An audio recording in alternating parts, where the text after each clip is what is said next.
Assalamu alaikum wa rahmatullahi wa barakatuhu. So, inshallah, I'm going to open the stream today. Hopefully, the doctor and Nazam will be joining us very shortly. So, brothers and sisters, open forum. This is a stream that's now running episode number 46. And it's an opportunity for non-Muslims to call in and ask about, whether it's their particular religion or whether it's no religion at all, whether they're agnostic, atheist, or whatever. So this stream is predominantly for non-Muslims. I might make a slight exception in the early part of the stream if we don't get any one coming on quickly. Then if a Muslim wants to come on and ask a question or whatever before the brothers join, Dr. Imran and Nazam, then you can come on. But we will prioritize non-Muslims to come onto the stream. Now, this particular stream is also, just like the others, alhamdulillah, very popular, and we often get backstage a house pretty much full and struggle to get everybody on. Now we did plan to start 8 o'clock. Sorry, we ran a little bit late as usual, but we will be trying to close the stream around 11, quarter past 11, and as I say, generally near the end of the stream, things tend to get very busy and we seldomly get everybody on. So if you'd like to come onto the stream, the link should be in the description at the bottom of the YouTube video, and also Anis, I'm sure we'll put the link into the chat for you to be able to come straight onto the show, inshallah. So I was just looking at a few things recently, and one of the things I would recommend brothers and sisters to do is do the No Doubt course that Sapience Institute have on their website. It's free of charge. It's short lessons, often running at just 10-15 minutes, and then there are little quizzes at the end of each section, and I think that you'll find it really, really helpful in dealing with conversations surrounding dawah in particular. And the reason why I'm sort of pushing this a lot is because we do have a lot of people who ask us in terms of, how can I go out and learn dawah? How can I give dawah? Can you recommend any books? Can you recommend? It's a really good course. It's a very, very good course. The No Doubt course on the Sapience Institute. It goes through things very methodically, and it will really help you to do dawah. And even if you're a non-Muslim, by the way, you're a Christian or a Jew or of any other religion, I think you'll still find that course very, very helpful, because it really does run through how human beings have assumptions and how those assumptions actually make a huge difference in terms of how and what conclusions you come up with. And understanding the psychology, the philosophy, really does help you to become a more rounded individual. And in particular, as I say, if you're going to do dawah, I think it's one of those great courses that you want to learn. It also will help Muslims who possibly, as I say, have doubts about Islam or about God, about Allah subhanahu wa ta'ala, and it actually will help you with that as well. Okay, I'm going to get Jason on first. Jason, just give me a quick wave if that's okay. Okay, lovely. Jason, welcome to the stream. How are you doing? Okay, Abbas, God bless you. You're looking very fresh today in your pink, is that a t-shirt or a sweatshirt? I can't see your sleeves, so I'll just guess. Thank you. You're looking fresh too, bro. You all right? Yeah, thank you. Yeah, thank you. You're not going to get angry and leave us today in a huff again, are you? Are you going to? No, there's just a few questions. One or two questions of clarification, that's all. If you could just speak a little bit closer to the microphone, I'm fine. Yeah, sorry. Yeah. Can you hear me better now? Yeah, that's better. Yes. Yeah. I went on the Islamic awareness, and I've gone through 3 manuscripts, and I hope to go through more. I don't claim to be an expert or anything, so I'm just learning, and that's a genuine statement. So, and I have 3 manuscripts that I went through, but I just wanted to ask a couple of questions on one manuscript. Please go ahead. There's a manuscript at Tashkent. It says Qur'an of, this is on Islamic awareness, so if you want to follow it, If anyone wants to follow it, go on Islamic Awareness Quran manuscripts, and it's the first manuscript on the list. If anybody wants to follow it. Tashkent one, is it? Is that right? Yeah. So you can follow it there if anyone wants to know what I'm talking about. And the question that I wanted to ask, well, two questions. One, could anybody elaborate on the dating, how you date the Qurans? I'd be very interested. So that's not like trying to challenge Islam. So basically how experts would do it is that they look at the paleography, they look at the text itself, and obviously within certain times you had certain styles of writing letters, for example. So that would be one methodology. The other one would be carbon dating, and carbon dating obviously has its limitations because anything that's been living, i.e. a skin or leaf or something, you can carbon date that basically. The problem with the problems that can sometimes arise with carbon dating is that what it basically tells you is when this particular animal would have been alive or at the point of its death. So if it's written on a skin, for example, it could tell you that this goat or whatever the skin was died at, and it would give you a sort of a banding. It will say either 30 years before Hijrah or 30 years or 40 years after Hijrah. And it will give you a sort of a scope of where the date could be. Yeah, that's what I was confused, Abbas, honestly. Yeah, so what it is that you can't say, so it would be an incorrect methodology to use the mean date. So if you had, for example, let's say -50 plus 50, you could not say, therefore it's 0. You can't just go in the middle and say it's year 0. You can't do that with carbon dating. It just has a probabilistic analysis of where it can lie. And so that's generally how it's done. Now, there might be other, I'm not an expert on this, but there may be other ways of verifying it. So it could be that if the style matches another text that's of a similar age, for example, and it's been carbon dated and the style is very, so there could be all of these sort of reasons. Does that help you, Jason?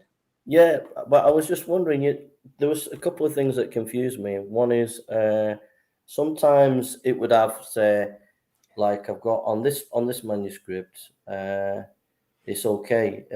It's just one. No, it's 2. It's got, and it says a 68 probability, and then it gives a date 6040C to 765C, and then it says 95 probability 595C to 85C. So I'm confused. I don't understand. Yeah. So what they're doing there. I honestly don't understand what. Yeah. So what you're asking me to do is define scientifically how carbon dating is done. And my rudimentary understanding of it is that it's basically the carbon decay of anything that was living, and you get a probabilistic banding of and how probabilistic something is to fall within those dates. But it can be as likely sometimes to be earlier within the banding. It could be near the earlier part or even near the later part. It's not an exact science giving you the exact number of years. It gives you a sort of a general idea. 30, 50, maybe 80 years, sort of, depending upon the dating that's been done. Do they date the ink? Are they able to date the ink? Do they do carbon dating on the ink or not? To be perfectly honest, I don't. If I remember rightly, that's not how it's done. It's done with. It has to be something that was living. So if it was blood, then maybe they might be able to do it. But I know the Qur'an is not written in blood, and so that might not be possible. I might be wrong on that, but from my understanding, it's actually the parchment, the living animal skin that was used, or the leaf or the palm leaf or whatever it might be used, that can be carbon dated because of carbon decay over a certain period of time. But you see, Jason, one thing to just note here was very, very important. As interesting as carbon dating is, the Muslims don't rely upon carbon dating to verify manuscripts. And the reason why we don't is because it's just an interesting thing rather than evidence for the preservation of the Qur'an, because for us, the primary source of evidence is the oral tradition, the memorization, the mass memorization of the Qur'an. And it's a living example, which has also been noted by professors from Harvard and what have you, that in fact this makes the primary source of recording for the Quran.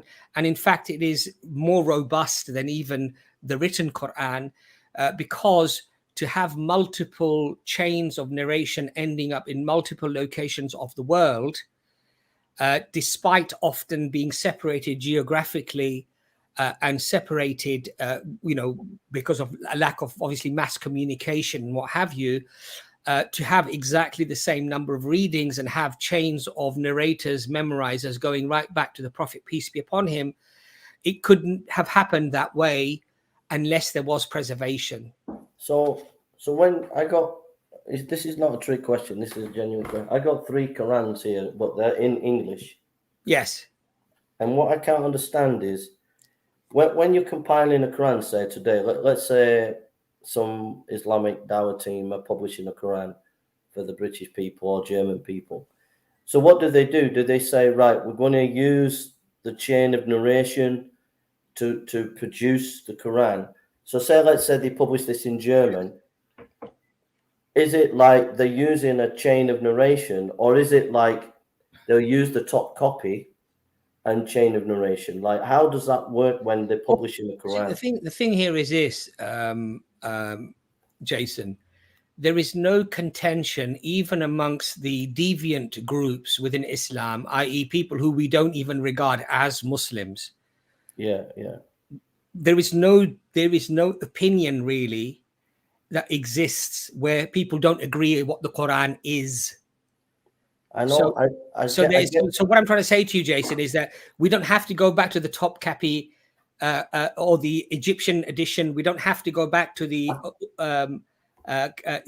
any of the other editions of the Quran that existed historically, because there is no confusion upon what the Quran is. The Arabic Quran that we have today is perfectly preserved and accepted by unanimously by Muslims, that this is in fact the Quran based upon evidence. Okay, I've got that. But what I don't understand, right, is that, say you're publishing a Quran for Germany. Yes. Just for example, if you're relying on oral tradition, is it the Hafs oral tradition, or? Well, we have oral tradition, Jason, and we also have the written Quran today, don't we? Okay, but it's not a trick question. It's no, I'm not saying it's genuine. No, but I'm answering the question. If I wanted to translate a Quran, Jason, what I could do if I spoke Arabic and I learned classical Arabic and I learned Quranic Arabic, I could go to any shop and pick up an Arabic Quran, right? And remember, 95% of the world reads Hafs al-Asim, and it's only a very small percentage of people who read Warsh in North Africa and what have you. I could go and pick up any Quran in Arabic and I could do a translation of that Quran. But all I want to know is this Quran or this Quran,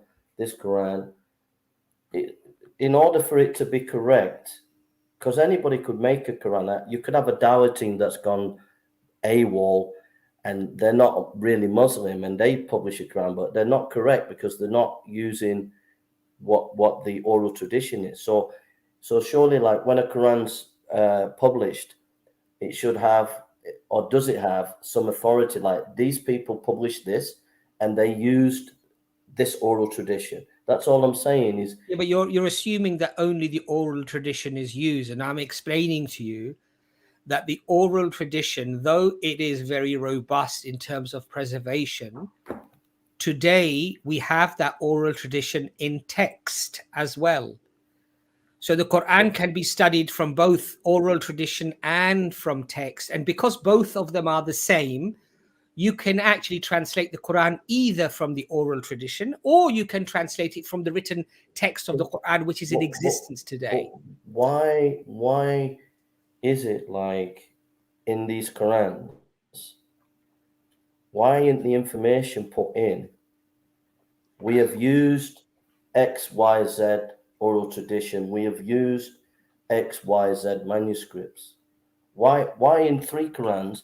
And I think Yusuf Ali I have upstairs. I can't rack my brain. No, because Jason, you see that the issue here is you would only have to do that if there was uncertainty in terms of which chain of tradition, chain of narration to use, because they differed.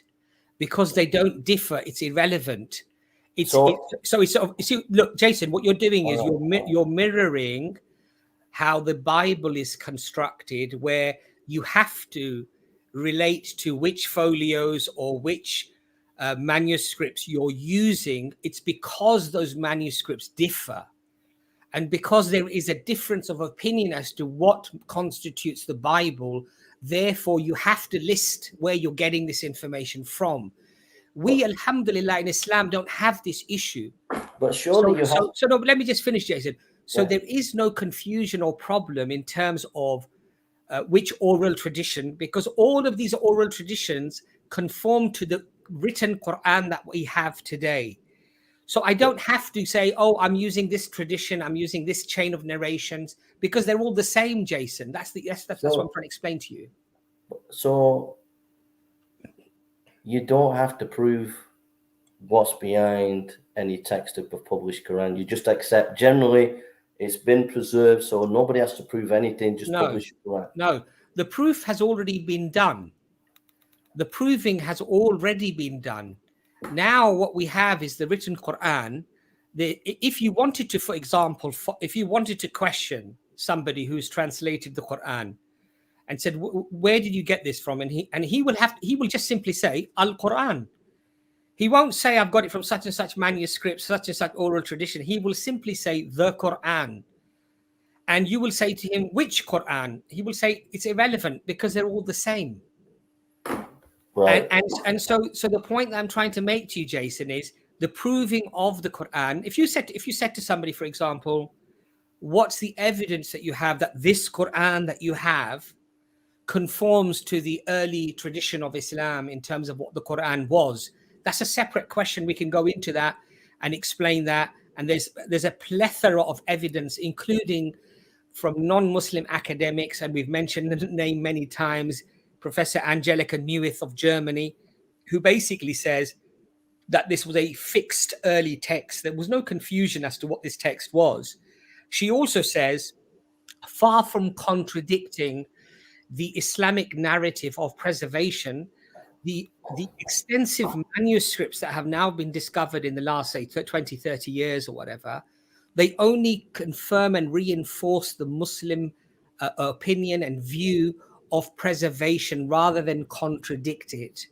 So these are non-Muslim academics who are widely in agreement. I'm not disagreeing with that, Abbas. I'm not disagreeing with that. What concerns me is that I'm not an expert in these things. I'm just learning. So please, I'm speaking in a humble. Up to you guys. You know more about these things than me. But what concerns me is that, like, if I read the top copy about the top copy, and apparently there are different parchments dotted all over different places, and they say that this is the top copy, and they've got to the St. Petersburg copy, for example. There's a manuscript in St. Petersburg, but there are also parchments or folios in different places. So no, Jason, that's incorrect, because I think the top copy is 86% or 88% complete. Yeah, one second, Jason. The Cairo edition is some 99%, I think, complete. The one from Tajikistan is, I think it's Tajikistan, if I'm not mistaken. Is again within 890s or whatever complete. The issue that I'm trying to make to you, Jason, is you seem to be stuck upon manuscript evidence when I've already explained to you that our primary source of evidence for preservation is the oral tradition, and non-Muslim academics have accepted that actually, if in many ways this is superior to the written text, and I'll explain to you why. Because if corruption had taken place and multiple readings of the Qur'an were being recited, over time, you would expect those at best to stay the same in terms of multiple readings. But in reality, you would expect that those deviances and the differences would actually grow over time. Now, the very fact, Jason, that we don't see this effect, we have to then say this particular cause, i.e. corruption, could not have taken place. Because we have a 5-year-old in Japan, or a 5-year-old in America, or a 5-year-old in Kenya, if they were to read the Quran from memory, they'd be able to correct each other even if a vowel was mispronounced. And you can only arrive at that type of precision if you have a fixed, preserved text. Without that, it's not possible, Jason. And this is why, Jason, as a Christian, I find it a little bit unusual that you're asking me these questions, because this is precisely the problem that you find, Jason, in the biblical discourse, which is that no two Christians will often agree as to which text is verbatim the word of God. And in fact, most Christians today accept that the Bible is not necessarily verbatim the words of God, but it's the opinions of either witnesses or eyewitnesses or people who came afterwards who recorded these things. So we have to be honest about our discourse. Now, we don't have an issue with preservation of the Quran, Jason. This is what I'm trying to explain to you. Yeah, I'll just check in there. If you go on Islamic Awareness and the first 3 manuscripts there are some, and I don't know if it's the second one or the third one. It's one of the oldest ones. There are folios here, there are folios there, so you can check that. But in this manuscript, in the Tashkent manuscript, there's a guy called Pisarev, and he was a guy that I think in the 19th century. You can check it on Islamic Awareness. It's the first manuscript on there on the Quran manuscripts. But Pisarev saw that in the Quran you couldn't read it, so he started, before he did a fast mail or published it, he wrote ink on it, and some said he fabricated it, but he didn't fabricate anything. He just tried to make it right. It's things like that I understand you're talking about oral tradition, but people need to know in any book what source has been used. So Okay. if they're using, if they're using, wait a minute, if they're using the oral tradition and certain manuscripts, then you put that and say in your title of your Quran, we used the top copy and we used the Hafs oral tradition. But you never do that. Guys, Assalamu alaikum, brother Abbas. Apologies. Apologies. I thought it was 9:30 start, hence I'm here at 8:30. I didn't realize we were starting earlier. Pisarev, if you look up Pisarev at Islamic Awareness. Okay, Jason, I'll let Imran come in there, but I'm just going to explain something to you. So there's a fundamental mistake. I'm just going to finish up. I'm not disagreeing with you. I'm not disagreeing with you. No, Jason, the point you're missing here is, if anyone was to fabricate or write something incorrect within the Quran, because we have the oral tradition, that Quran is rejected immediately. So there are people in recent times, non-Muslims, who've tried to introduce a new Quran, Furqan, they called it, the Furqan or something. Yeah. And they tried to introduce that. And guess what? The Muslim world simply rejected it. Why did they reject it? Because we have the robust oral tradition. Hold on a second, Jason. Even today, if you print a Quran, it goes to the memorizers and the reciters of the Quran to ensure, to verify that the printing that has been done is correct. So you keep going back to manuscripts, you keep going back to Tashkent, you keep going. But what I'm trying to explain to you is the oral tradition is unique to Islam. It is robust, and it is more robust than any text that can be written. And if anything is incorrectly added or taken away, it is immediately rejected because we have this oral tradition. But anyway, look, I've made my point. I'm going to let Imran come in there, inshallah. Can I say something, Dr. Iman, before you say something? It's just quickly, please. Yeah, go ahead, Jason. Even if I agreed 100% with what you're saying, what I'm trying to establish is, let's say I disagree in some level, but let's say I agree 100%. The issue I have, I'm not disputing the oral tradition. I'm not disputing the manuscripts, right? I'm definitely not doing that today. The question and the issue that I have is verification. That's the issue. The issue is verification. If somebody publishes a book or gives a book and it's based on oral tradition and manuscripts, I need verification.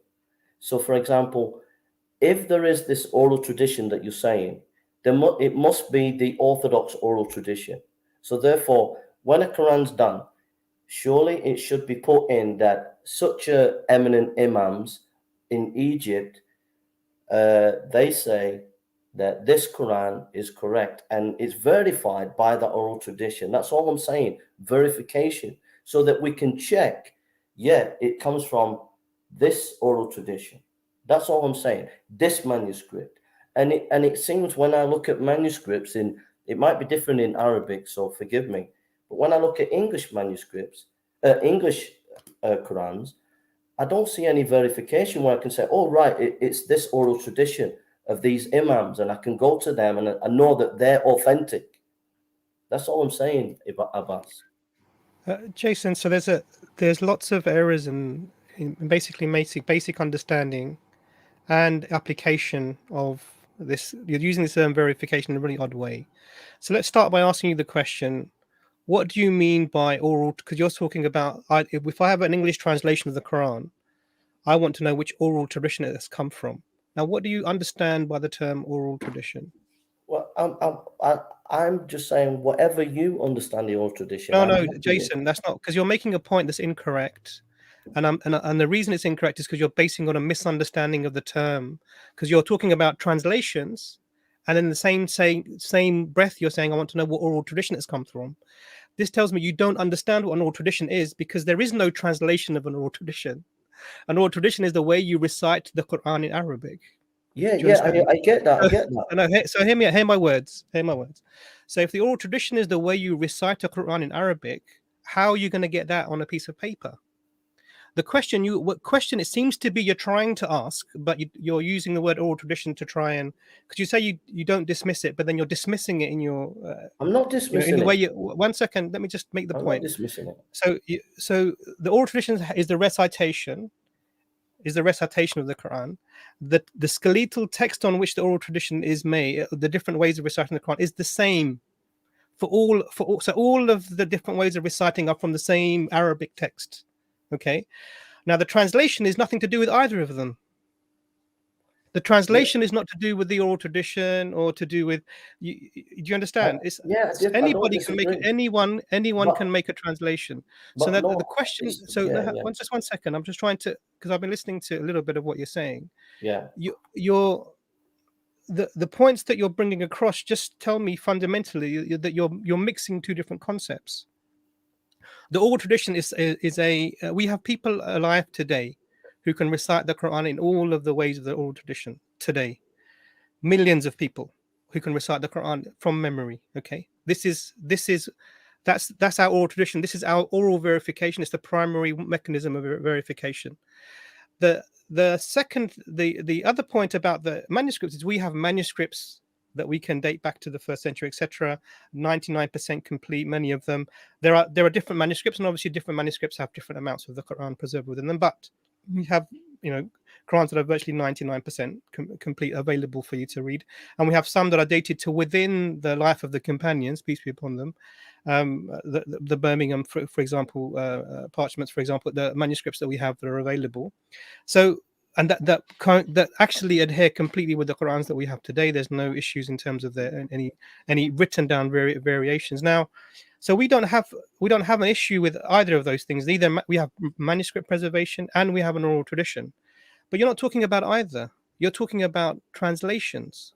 No, you're misunderstanding me, Dr. Imam.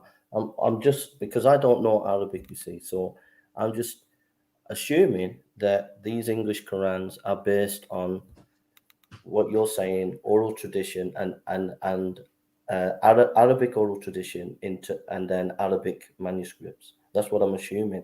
And all I'm saying is whether it's a Quran published in Arabic or in a translation, all I'm trying to say is that the oral tradition that you're using, No, surely, this surely, is the mistake. This step is the mistake, Jason. yeah, These words you say, the oral. When I'm looking at a translation, I want to know which oral tradition you're using. This is the mistake you're making. or This is in the mistake Arabic, in the or in understanding. Arabic, or Dr. Amram, it's in Arabic. Let's say it's a Quran in Arabic, right? Yeah. The oral tradition that goes behind the Quran that's been published in Arabic. No. So this is a second mistake. So these are two mistakes that are compounding. Okay. So all of the oral traditions come from the same skeletal text. Do you understand? Right. So I'll say that again to you. By and large, the text does not change from no matter which oral tradition you use. Now, let me make things easier for you. Are there Qurans that are translated that contain all of the oral traditions, the variations in the possible meaning of a word? If you're using the different oral traditions, yes, I'll give you a translation here, the British translation. Have you come across this?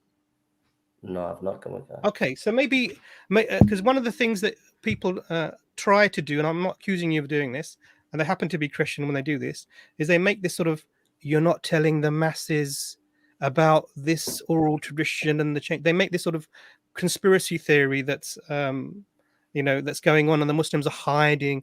This is ancient. People have been talking about the oral traditions for years. We have an oral tradition going back to the time of the Prophet in authentic terrains.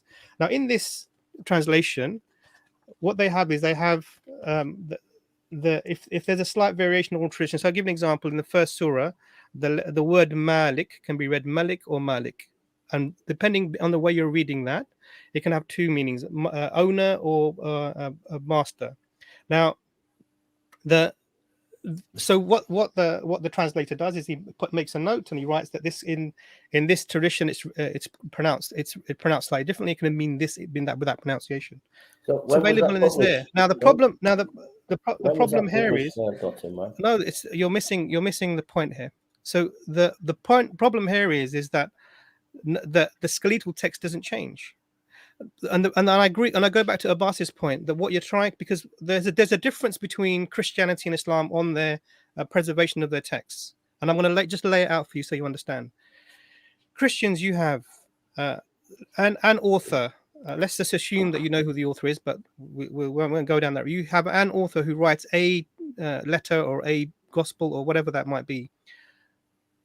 But I write it once, and that is then found, and then you find other gospels or other manuscripts that claim to be that same gospel or letter, and there's variations amongst them. You then have to work out which one is the actual one that was written. There's overlaps, there's similarities, there's differences. And so what you do is when you're producing a copy of the Bible for people to read, what the people tend not to be aware of is this is a conglomerate text. Different verses and words from different manuscripts that are differing are combined together to make a text, a diplomatic text that is, an eclectic text, which is a mixture of these different manuscripts to try and get near the original. Now, and there's no oral tradition, so there's no way to go back to the original, and there's a gap between the said time of writing and the earliest manuscripts we have, 200-300 years, however you want to put it. So this is what Christians are trying to come to the originals near as they can to the original. There's a time gap difference, and they cannot say which one is the actual original manuscript. All the manuscripts, if they're dated in the same time, have to be taken as equal value, and so there's no way to weigh them against each other. Islam, we don't have this issue. What's the issue? So how does it work with Islam? So let's go back to so let me just explain, because it's important to know the difference. So the Qur'an was revealed in the different modes of recitation. So from the beginning, we have the different modes of recitation being revealed. This is the original. So this is not the author giving you one way of reciting and this is it. And then the other ways of reciting can be looked on as variations. No, you're given the various ways of reciting from the beginning.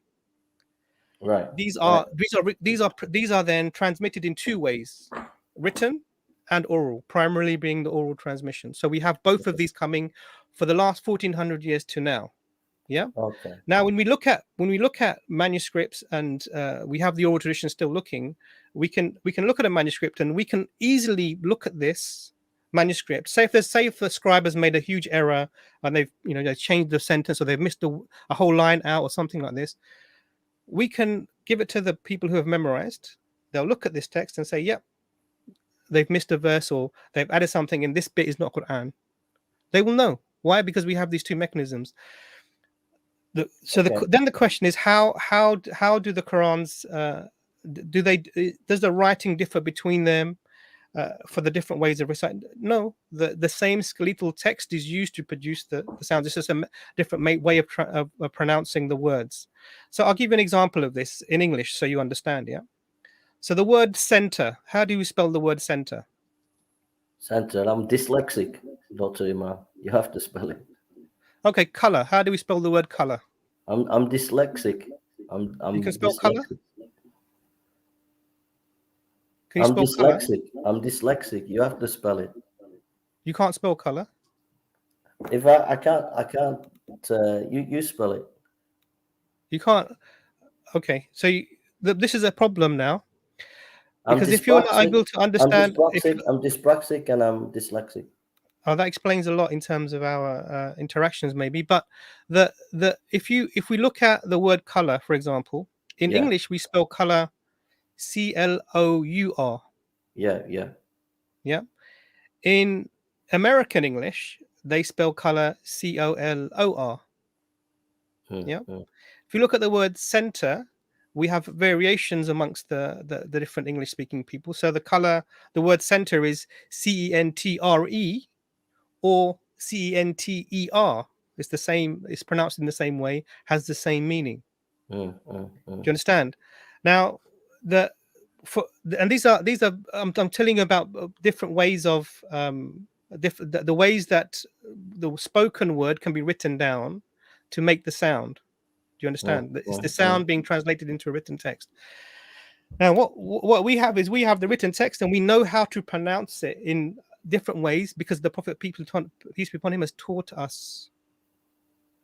Okay, yeah? I hear what you're saying. You understand? So there's a fundamental difference between the revelation and the transmission of the text.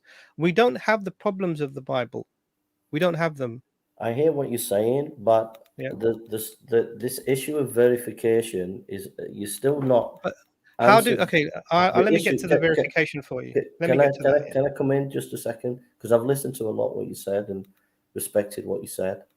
Is that taking for granted what you're saying about oral tradition, and taking that you showed that book. But you're not doing that, but Jason. Because what does? But you're saying because what you do is, and you did this last time, Jason. You said, "I take for granted what you say about oral tradition," and then you ask about verification. Yeah, because the thing is, there's got to be. So what is the oral tradition, Jason? We're coming back in a circle now. What is the oral tradition? There has to be in that oral tradition. There has to be authority for oral tradition. It can't just be. There is. It can't be anybody's oral tradition. It has to be. So Jason, it has to be. Can I just finish? I'm just showing you what it is, Jason. Here it is, right?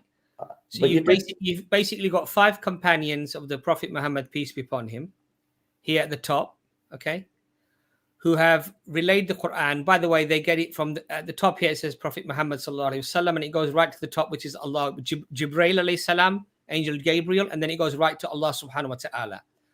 And then what you see is as you come down, you see the different colors, i.e., where the Qur'an ended up in different countries around the world. So you might have Egypt, you might have India, you might have, Turkey, whatever you might have. And when you come right down the bottom here, Jason, these would be the modern day scholars, basically, who would have relayed the Quran through the complete oral tradition, Jason. Now, the way that you would verify that, Jason, is that if these different oral traditions ended up in different countries around the world, from the time of the Prophet sallallahu alaihi wasallam right the way to modern times, and there was as I say, geographical and communication, barring, let's say, within those particular societies, then what you would assume is if they are the same today, then they follow the chain right back to the Prophet sallallahu alaihi wasallam, then this would be a great evidence for the oral tradition and its preservation. Okay. Any theory you would then apply that would cast doubt upon that would have to have the same level of strength, if not greater, to sort of diminish that in any way. And there hasn't been, Jason, and that's the problem. But I've heard what you said, but every time I try to talk, you then go on and you what I've noticed with you, I don't know if you've noticed, but you find it difficult for me to challenge you on anything. Because if I say something, you correct me for about 5 minutes. And I think that if your view is correct and if it's true, it should be able to be stand up to scrutiny, intellectual scrutiny. Yes. And so you should allow me to ask you some key questions. But Jason, you do realize that a challenge can be 5 seconds, and the answer. But I've not asked the answer can have to be several minutes in order to deal with all the facets. Jason, to deal with all of the facets of evidence that need to be given, right? But I feel like the way I feel when I'm talking to you, I feel like we can't ask you questions, we can't challenge you. As soon as I say something, I'm corrected, and you talk for a long time. When the main point that I'm trying to get, you've not answered that point. Okay, Jason, I feel like Jason, there's a massive Jason, ask your question. Jason, ask your question. But I'm gonna give you a little warning here.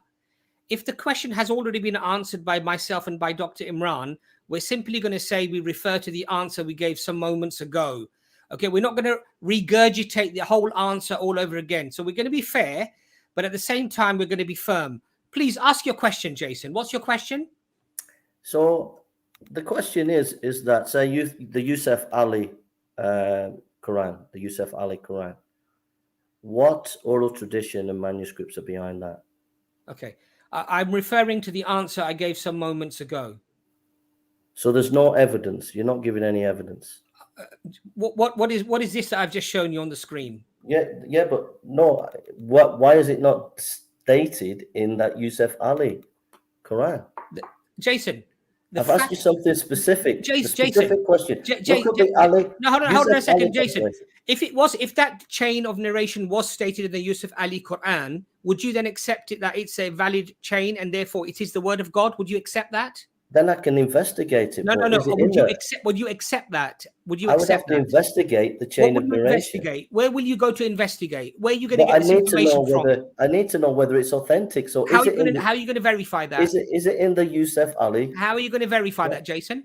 I'll investigate it in. Yeah, what's your methodology? What's your methodology to investigate? Well, I'd use your scholarship if you want to do that. And it's been done. And it's been done on that. I've read the Islamic Awareness. It's out of date. It's so Jason, the scholarship on it has been already done and dusted. What books have you read about the scholarship? Tell me. I've been on Islamic Awareness. What have you read, Jason, in terms of the scholarship, Jason? And it's 2014. Jason, what scholarship have you read on the subject? Why are you getting upset? I'm not. I'm asking you a question. What scholarship have you read? I've allowed you to talk. What scholarship have you studied, Jason? Primary scholarship. I'm reading the Quran manuscripts here, looking at what you're saying.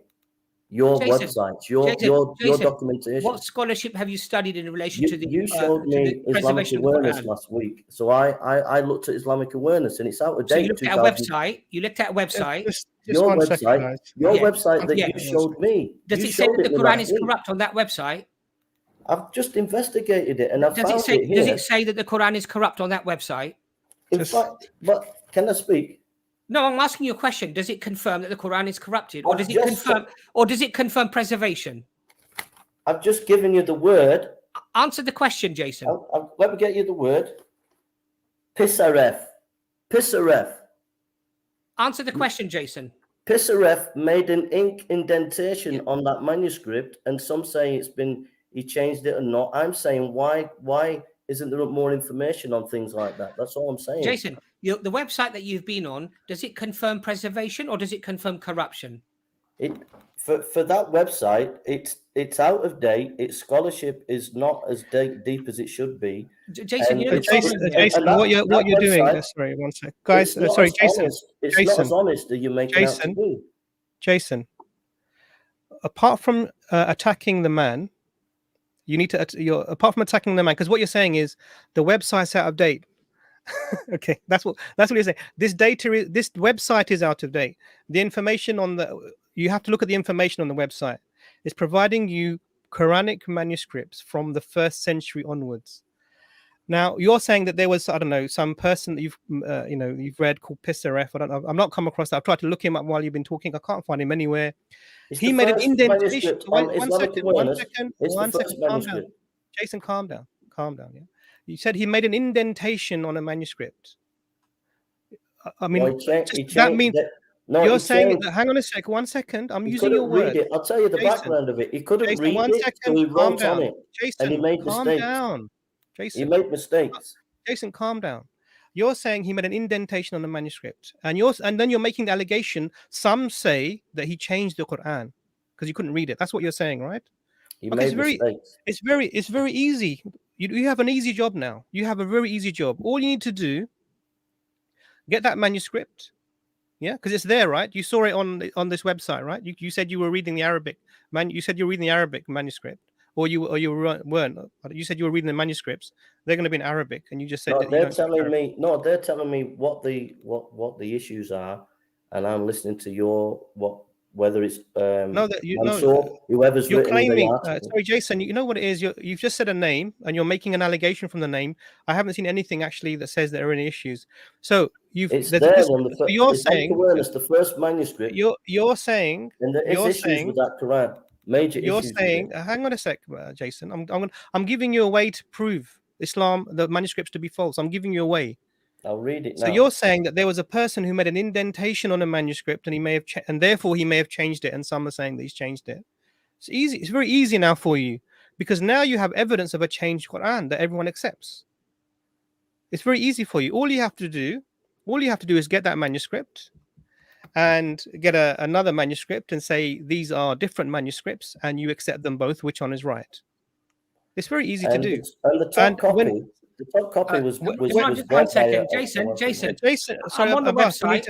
I'm on the website. Just explain to me. I'm on the Quranic manuscripts. I've just clicked that. Just tell me what line I'm supposed to be looking at to find this name. It's the first one. Yeah. It's the Tashkent manuscript. Tashkent, yeah. It's the first manuscript on there, and then if you go up. Where is that, Jason? On the history of manuscript, yeah. Yeah, the Tashkent. Okay, here we go. Yeah. And then if you go down to number 11, he did the photographic process after attempting carefully to retrace the text of the folios, where the writing had been almost obliterated by the hands of the faithful stroking the pages. It has since been recognized that Pisaref re-inking of the text in the dulled folios resulted in many mistakes. These false restorations of the original text have caused scholars to handle this manuscript with caution. The charges of deliberate changing the text are not based on sound grounds and have never been substantiated. I've never said I wasn't. What I was saying is there's issues there that he wrote over it, and some scholars there are saying. So Jason, you want to read that line again that you quickly changed the subject off? Yeah, no. Shall I read it for you? Shall I read the line? I'm happy for you to read it. I'm happy. Yeah, it says the charges. I'll read it to you. This is what you said before you quickly moved on. The charges of deliberate changing of the text are not based upon sound grounds, have never been substantiated. Yeah, the issue is you've got to be careful there, Dr. Iman. It's deliberate changes. He didn't mean to change it, but he did change it. It's not, the issue there is deliberate. No, Jason, you're not understanding the language there properly. No, Jason, deliberate. No, you're not understanding. Does deliberate mean he didn't mean to? I've actually checked it with Muslim scholars as well. I've gone to other pages and I've checked it. And the issue is there were changes in his writing. Jason, you're not even Jason. But you said. I'll tell you the scholarship behind that line. Because 1 second. You're not listening. What happened? Did you mute yourself? No, I've muted Jason because Jason was complaining that he's not able to talk.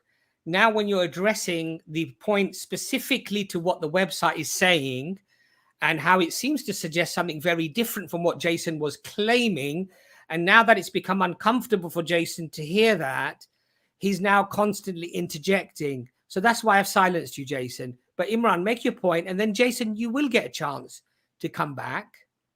Right. Okay, so the point that Jason said that Jason said it was deliberate. It wasn't deliberate changes. No, it was deliberate changes, but he didn't mean it, which are opposite things. So either he changed it on purpose, or he didn't change it on purpose. Right. And it quite clearly says, and it references the this here in the text, the charges of deliberate changes of the text are not based on sound grounds and have never been substantiated. And all you have to do is something very straightforward. It's very straightforward. Take this copy, compare it to any other copy of the Quran in the same places where you allege there are changes, and show there are differences. Yeah. Can I finish? Can I say now? No, because no, 1 second, Jay, because I haven't finished my point. And then it goes back to our same issue that we have with the way the Quran is preserved. It's not like the Bible.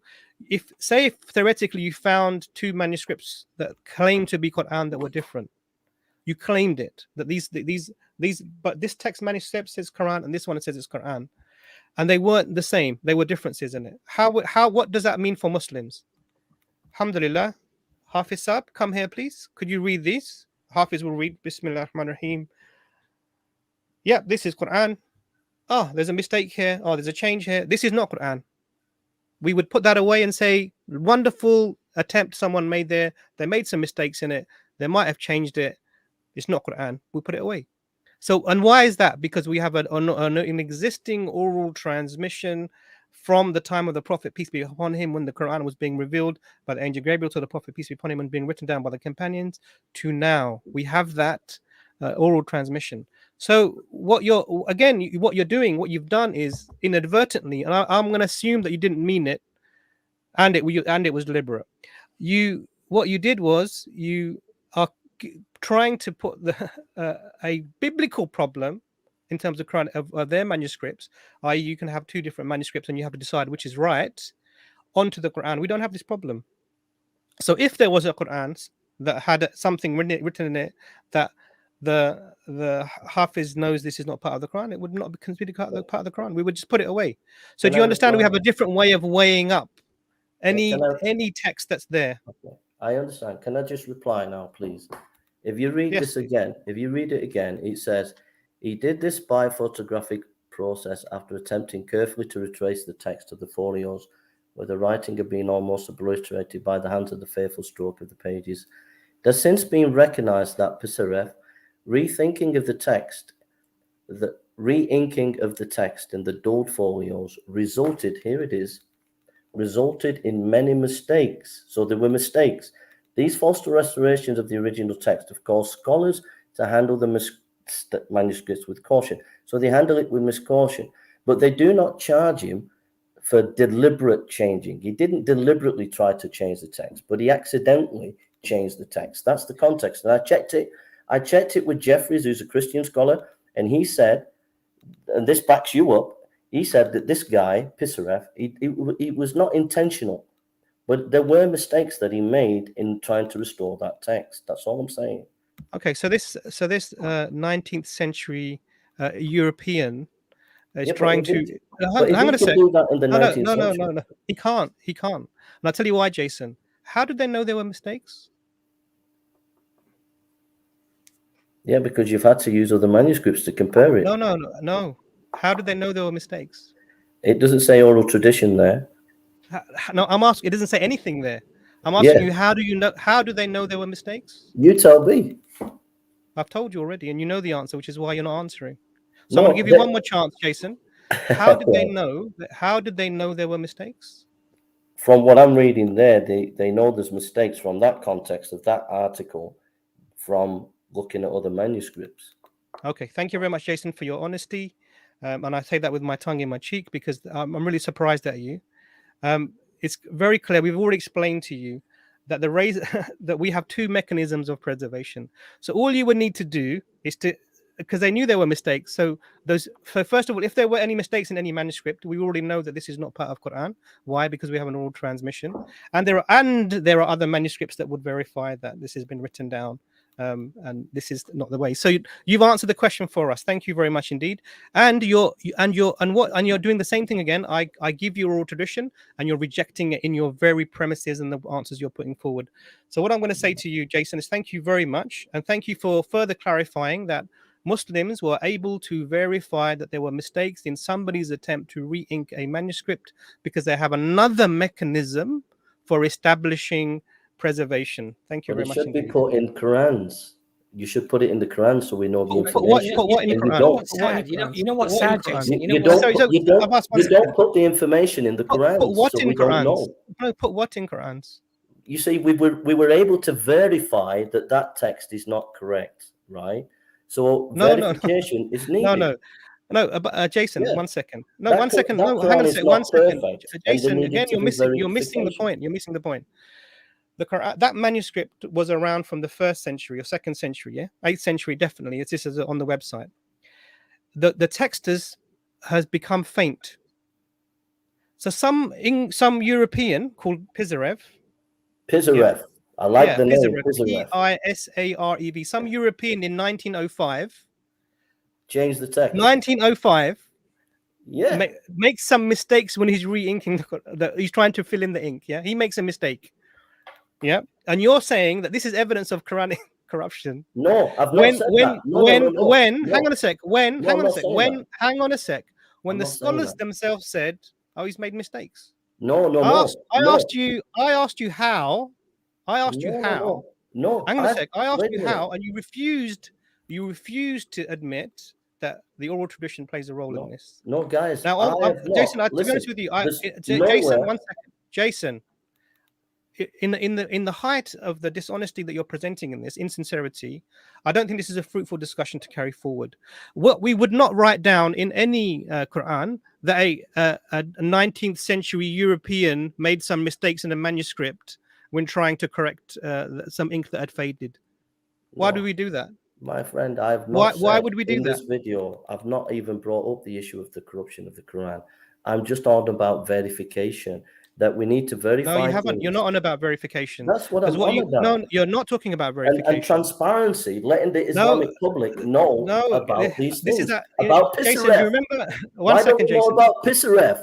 Jason, 1 second. Pisarev. Because Pisarev is a 19th century European. Yeah, Imran. Why don't we know anything about Pisarev? Jason, the only reason you know about Pisarev, I love you. The only reason Jason knows about Pisarev is because he went on an Islamic website that gave him that information, and now he's saying, "Why don't Muslims talk about this?" You got it precisely from an Islamic website. Abbas, let me just tell you something. You come up with this information, Jason. You know what it is? I tell you what's very disheartening for me, really, and somewhat upsetting as well, is that you thought you came on here with some sort of an argument, and it's actually been not only shambolic, but it's an embarrassment. And as an evangelical Christian trying to preach the truth, is this really what you have? My friend, that's it's embarrassing, Jason. Let me, Abbas, both of you guys. Sorry, Jason, sorry, forgive me for interrupting. Abbas, remember I said, sorry, Jason, 1 second. Abbas, you remember I said to you that one of the things that Christian scholars do, and I'm not going to put this on him, on Jason, sorry, Jason, I'm talking about in the third person, was that there's this conspiracy amongst the Muslims to hide the information and not let everyone know. Yeah. And, I said out of generosity that I'm not going to put it on him. And this is exactly what you've done, Jason. So number one, it said, so Pisarev was a 19th century European who was trying to fill in the ink on this manuscript, and he made some mistakes. Muslims knew, it says the scholars knew straight away, because we have other mechanisms of preservation. So not only other manuscripts, but we have the oral transmission. And you're saying, why aren't you writing it down in your manuscripts that there's some European person called Pisarev made a mistake when trying to correct the Quran, and then from that you get this is the casting aspersions upon the Muslim. Oh, you're hiding this information from the masses. So let me give another difference between the Bible and the Quran, just to hammer this point home.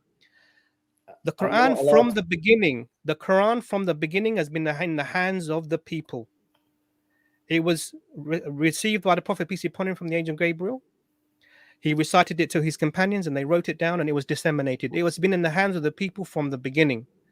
The Bible was in the hands of the elite. When it was first translated into English in 1544, the person who did it, I can't remember his name now, it's gone off the top of my head. He was hung for doing this translation. You know, you're aware of this, yeah? William Tyndale. What happened to him? He was hung and then burnt. He was hung and burnt for what? Translating the Bible into English. Yeah. Now compare the difference now. And why was that? Because this allowed then people access to the text, and they could see things that people were telling them that weren't correct.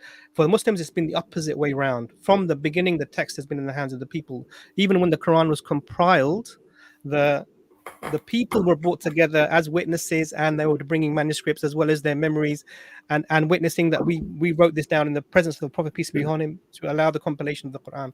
So our histories are chalk and cheese, Jason, and whatever you were attempting to do in the nice way that you did do it, I don't think it worked. But guys, I feel like, to be honest, I do feel like, you know, that we should just stick to the argument and not say things like shambolic or I'm not insincere, I was being sincere. And the only thing I'm just learning about, I'm investigating like a journalist, because you quoted me Islamic awareness. So I've been on Islamic awareness. I've only been on 3 manuscripts, and I'm going through all the manuscripts, and I just have questions. And I generally didn't understand about the dating system. I didn't understand about certain things. And I genuinely have an issue, and I'm not being funny about this issue of verification. I know you said you've explained it, but I don't think that. Okay, let me explain it to one. When a Bible is published, can I just finish? I'm going to explain it to you one more time. No. Can I just finish this, and then right? I got what you said, but when we publish King James or NIV, we know where the sources have come from. And all I'm saying is, whenever you publish a Quran, we should know where the sources come from, and why you've rejected Pisaref, or why have you accepted the top copy, or whatever, why you've accepted this oral tradition, and we should have it in the Qurans, and you don't have it, and so you are hiding information from the general Islamic public. That's the conspiracy theory. Yeah. Thanks, Jason. So just before you leave, I'm going to explain it to you one more time. The verification method, and I'm going to just answer your question. The verification method is the oral transmission. But it's a tautology. It's not a tautology. It's not a tautology. It's not a tautology. It's not a tautology at all. What we're telling you is that the Quran has been memorized, and the memorization process, you are given permission to teach forward. And this verification process is like a certification. It's like going to university and getting your diploma, and then given the permission to teach forward this level. And most people who did that were the master. You had to get to a master level before you could teach forward. Now we have certification of the reciters, learning from their teacher the recitations, going back through all the generations named to the Prophet, peace be upon him, for millions of people. So we have this, and now that is verification. There is no other stronger form of verification for any historical fact on the planet. Okay, I hear what you're saying, but this is what you're doing. The Bible. Now the reason. Abbas, let me just make a point. No, Jason, this has been going on for over an hour. Oh gosh. And quite frankly, Jason, the question has been answered in multiple ways. Now, I'm sorry for you that you don't seem to understand the answers, and you just go back to your original, prerequisite and just regurgitate the same question over and over again, expecting a different answer. But that's not going to happen, Jason. Thank you for coming on, and we might get you on again in the future. You have a lovely evening. I just feel you're saying that you've got all this verification here, but you don't put it in your published Qurans. That's the problem. Is you've got too many feelings and not enough logic or reason. You've got too many feelings. You're hiding something. Yeah, Jason, you've got too many feelings, and you haven't got enough logic or reason to establish your point, and that's the problem. But thank you for coming on, and we might get you on in the future. Howard, we're going to get you on next. Just give me a quick wave. You can leave the camera on, Howard, or you can turn it off. Howard and Louisa, welcome to the stream. You're just muted. I don't be, your microphone might not be connected or selected. Just be careful.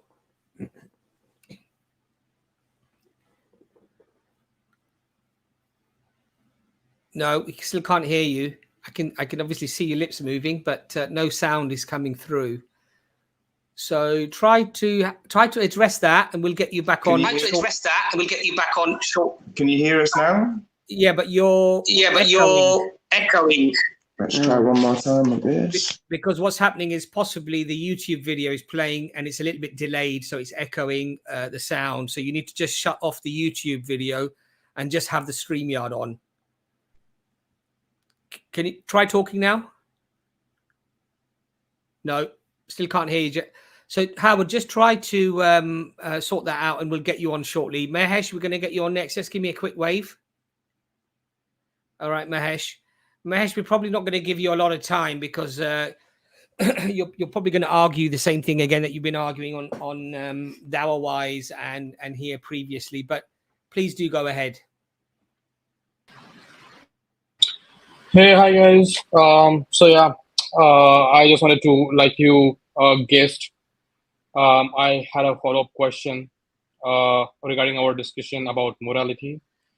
So last time we discussed about, so my argument basically was that I see two categories of morality. The first where, the reasonable people can make an objective judgment about, like, killing an innocent, for example. But there is this second category of morality where the issues are not so clear. There is like shades of gray. And this is the second category. Mahesh, why don't you make the argument for objective morality for killing somebody? Please go ahead. Assalamu alaikum, Nazam. How are you doing? You okay? Alaikum Nazam. Good, thank you. Alhamdulillah, thank you. Mahesh, go ahead. Make the argument for objective morality for killing somebody. So, Abbas, we have already discussed that in our last stream. No, you just made a claim. You made a claim that you can make an objective argument for killing somebody without the concept of morality coming from the creator. So please go ahead. The floor is yours. Make your argument. How do you prove objective morality when it comes to killing somebody with the absence of God? Please go ahead.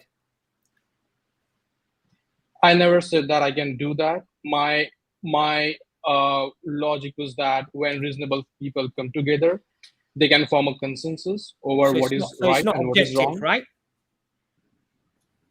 It is objective in a sense that the reasonable people can make an objective judgment about.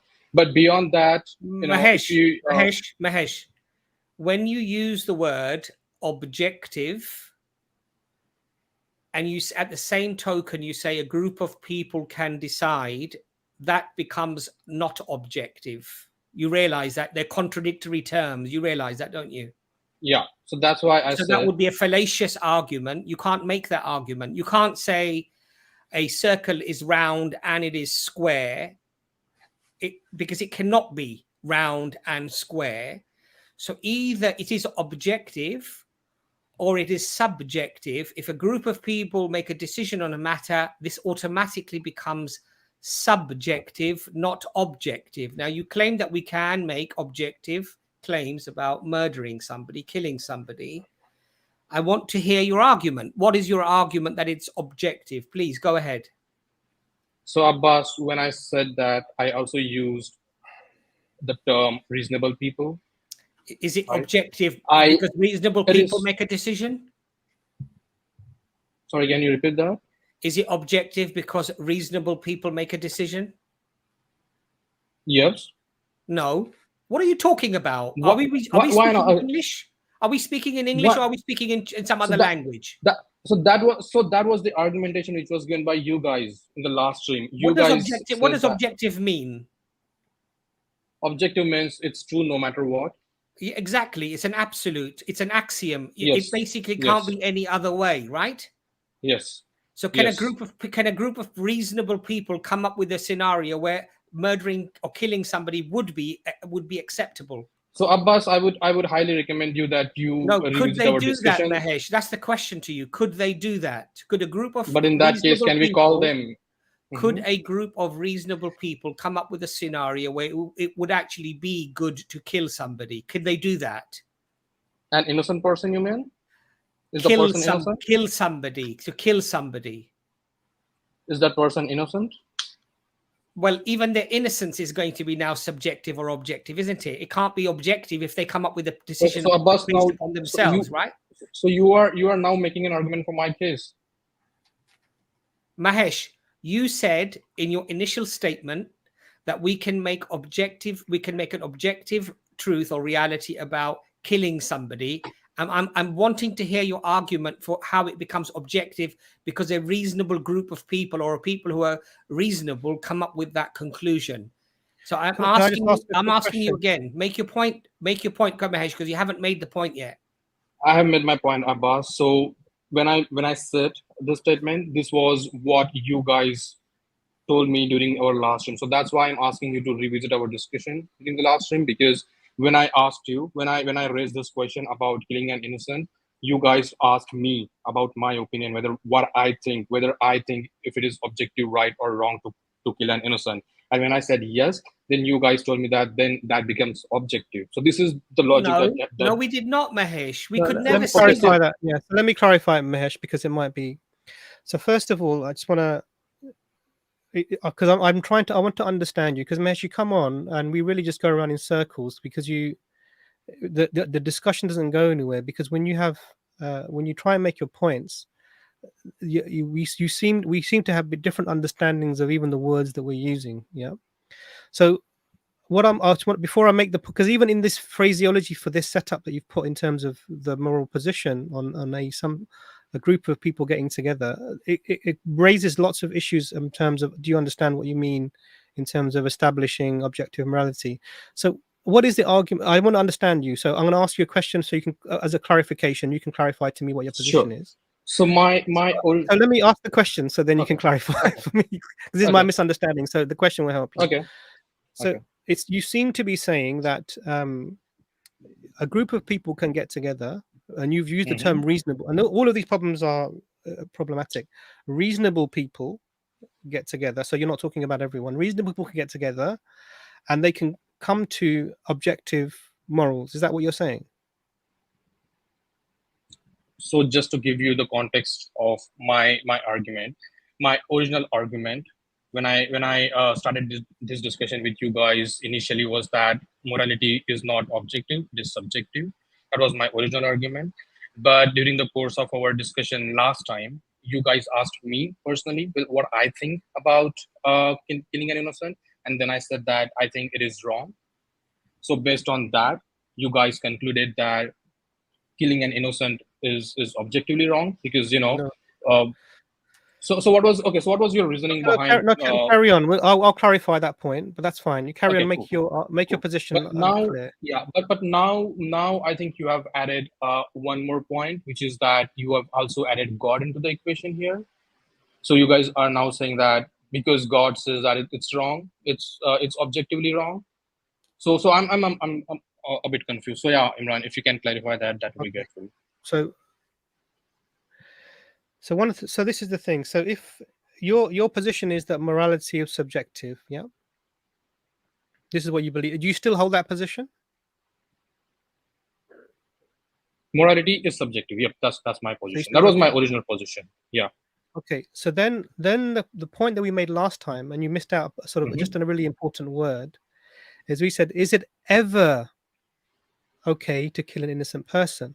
Although you use the word ever. Okay, so that means in any circumstance, is it okay to kill an innocent person?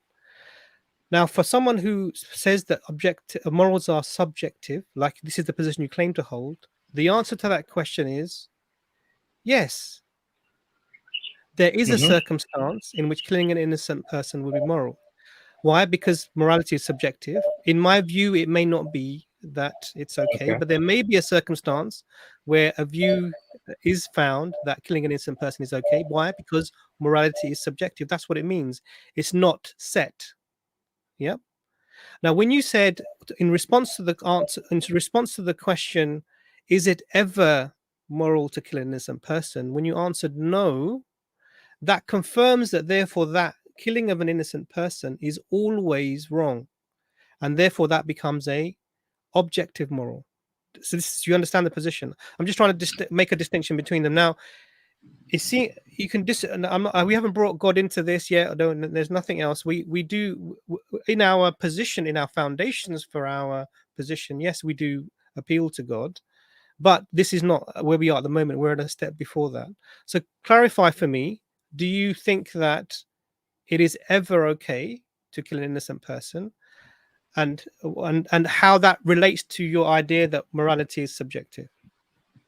So Imran, the answer really depends on the situation and the context. So if you can, add a little bit color to under what circumstances, No, you're asking. yeah.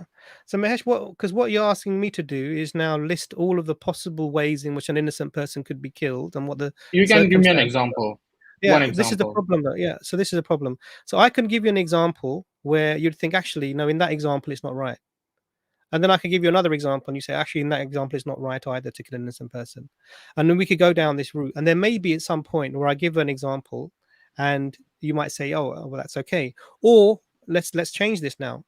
If anyone else were to say it's okay to kill an innocent person, yeah, then that would be then you can say, look, your position should be that as someone who's a moral subjectivist, you think morality is subjective.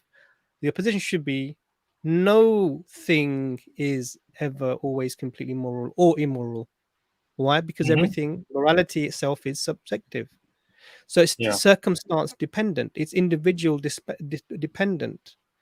Yes. And but your answer to the question wasn't that. Your answer to the question was it's never innocent. So it's never okay to kill an innocent person. So just clarify for me what the position is, and then we can work from there. Yeah, I think when we discussed last time, maybe I, as you said, I did not paid attention to the word ever in that. Yeah. So that might have happened, right?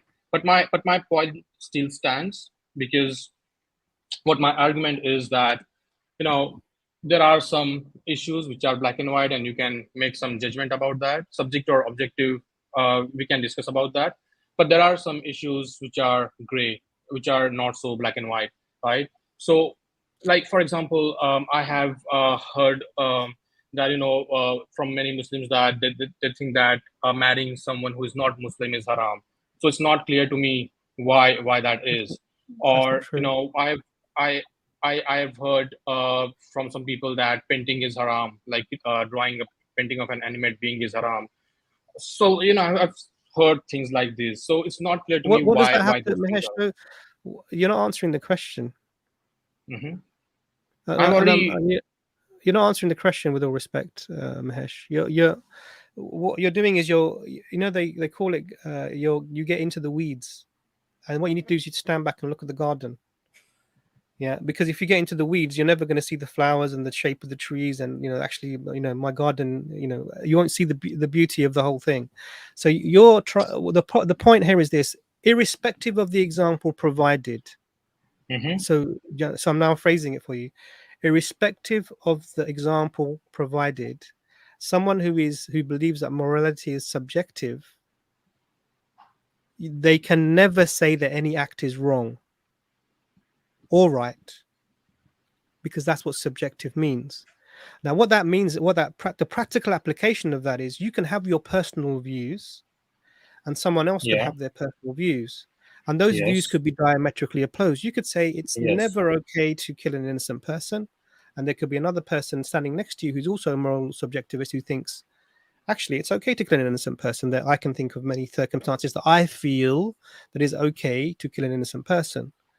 And then the question comes, how are you going to, in your interaction with this other person in this society that you're living in, how are you going to convince the other person of your position, or vice versa? So that's the question. So we're talking about the practical application of your position in a society, and not just some theoretical thing where anyone can sit down and say, everything's subjective. It could be right, it could be wrong, depending on who and circumstances. how would you apply that in the real world? So give me your thoughts on this, Mahesh. I'm actually trying to have a conversation as opposed to just getting stuck in lots of examples that are not necessary. Sure. So that's why when we look into our reality, what we see is this is what happens, right? Different people have different opinions about different issues, and that's why at least in democratic countries we have discussions and debates about different issues, because these different people have different subjective opinions about different things, right? So in a scenario that you mentioned, if a group of two people have different opinions, then we can go through some kind of a democratic process and establish by law what should be followed. And by no stretch of imagination, I'm trying to say that it's a perfect process. It has its flaws, but because morality is subjective, that is the consequence of why we have to follow this process. If morality was objective, we didn't have to have this process in the first place. Absolutely, yeah, absolutely. So this is why I was saying that actually having people discussing something being right and wrong already proves that that's something that can never be either way, because they're discussing it to start with. Something that is clearly wrong you wouldn't have to discuss it, really. That would be clear. Exactly. So what the answer that you've put forward, Mahesh, is majority rules. But but there are some caveats, Imran. It's not that simple. You're we are simplifying it. It's not. There are a lot of nuances to it. So what are the caveats? Explain to me the caveats. So the first caveat being that situations change, right? And people have to, or societies need to adopt themselves to the changing circumstances and changing change themselves according to the changes in the socio-economic conditions. And under those conditions, the opinions of people can change, right? So this is the first caveat. The caveat being that once we have made a decision about something, that decision not be everlasting, right? So it might change according to the time. Okay, so that's the first caveat. Any other caveats? I'm writing these down because I want to respond to them. But absolutely. And as you said, right? So majority rules, right? But there are many examples in the past where majority have made wrong decisions, right? That has happened. But the beauty of this process is that when people realize their mistakes, they can again come together and kind of amend, or kind of try to rectify the mistakes that they have made, and then they come up with the new solutions that can rectify the wrong decisions that they made in the past. So this is the second caveat, which is that even if the majority makes a decision, that does not. Sure, I understand. Your second caveat is actually the first caveat. What you've said is majority rules, and if the circumstances change, just want to give an example, because what you said was in the beginning. You said, look, if the people get together and decide, then that's what they've decided. Now they can make mistakes and they can get together again and decide, and they can change, and it's not set in stone, and things can change. So what you're saying to me again is the majority rules. It's just that they've ruled something differently this time. So not necessarily. For example, your caveat 1 and 2 are the same caveats. Can you give an additional caveat apart from the majority rules? This is the 2 that I can think of right now. Okay, so let me give you, and I'll give you 2 examples. Let me just, I'll try. If it becomes too long, we'll stick with 1. Okay, so in the 1930s, a society decided to purge from their country any person of a particular religious and ethnic background.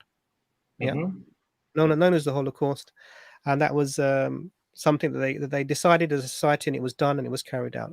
But that's a commonly cited one. So I'm going to give you something today, right? Something that's happening now. Okay. China has 2 million Muslims in camps.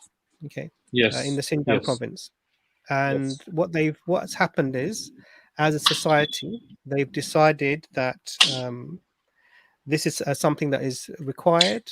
We need to eliminate a threat, and whatever threat they're putting forward, whatever justification they have, they've decided to do this. And they've put they're interning these people. They're not allowing them to practice any of their religion, forcing them to eat, for example, in Ramadan. not letting them pray, preventing children from studying, preventing the passing on of their religion and their language, their culture. And so they've decided this as a society. First question is, do you think that's right or wrong? So my own subjective view is that that's wrong. Okay, so the question I'm asking you is, how are you going to communicate that fact to someone in the Chinese government who is ruling the people? I mean, so your point is that it's right from my side, but since they have their like own subjective view, I cannot really tell them that, right? That's your point. So yeah, basically. so let me iron that point out. So what I'm saying is that you, as someone who believes in subjective morality, are not in a position, because you have no foundation apart from majority rules from the caveats you've given. You have no foundation to say anyone else, any other society that does anything else is right or wrong. And even on an individual level, if we come down to the individual, you don't have any position to say anyone else is right or wrong. And what is your foundation? That's a good question. But first, what I'm going to do, I'm going to go and pray very quickly, maybe a few minutes, and I'm going to let Brother Abbas go in. But I want you to understand and accept that there is no foundation in your position other than the fact that majority rules. Do you agree with that? I never claimed that I had any foundation besides these. I never claimed that. Great. So that's the whole point here, Mahesh. So if you have no foundation for your morality, then it's essentially concocted by convenience. And this is why it changes. If a society at one point decides to say, yep, we're going to kill all these Jews, and that's their societal decision, and they carry that out, you have no basis upon which to rely to tell them that they're wrong. That would convince them, because they can say, look, this is our majority's rule. And the same for China now. You would have no position to tell China that what they're doing is right or wrong, because they're deciding it from their own subjective societal perspective. Now, I'm going to be back in a few minutes, but I want you to hold that thought, and then we can go on, and I want you to explain why you think living in that way is a reasonable thing. Until I return, Abbas, I don't think we're going to be talking to Mahesh I'll be back as soon as I can. that long that you're going to go and pray and come back, and he's still going to be on. But Mahesh, so basically, you've accepted that, therefore, societal conformity or coalescing together cannot arrive at morality within certainty, within a form of objectivity, right? You agree to that, right?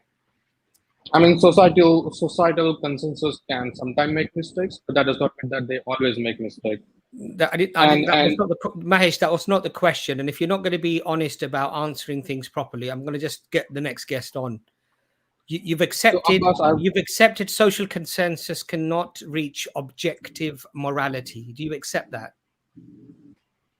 So, Abbas, you're asking this question to someone who does not believe in objective morality. So my stand is that the answer to that is yes, then, isn't it, Mahesh? Answer to what is this exactly? That you can't reach certainty in terms of morality, objectivity, with objective truth about moral issues. Because I do not believe in objective morality, yes, that's true. Okay, so you can't. Now, if there was a creator of the heavens and the earth, and I emphasize the point if, and as he is described to be all-knowing and all-knowledgeable, could he come up with objective morality if he existed? Not necessarily. I mean, he might, but not necessarily. So being all-intelligent and being all-knowing, you're saying that there would be gaps in that thing's understanding when it came to morality. Is that what you're saying?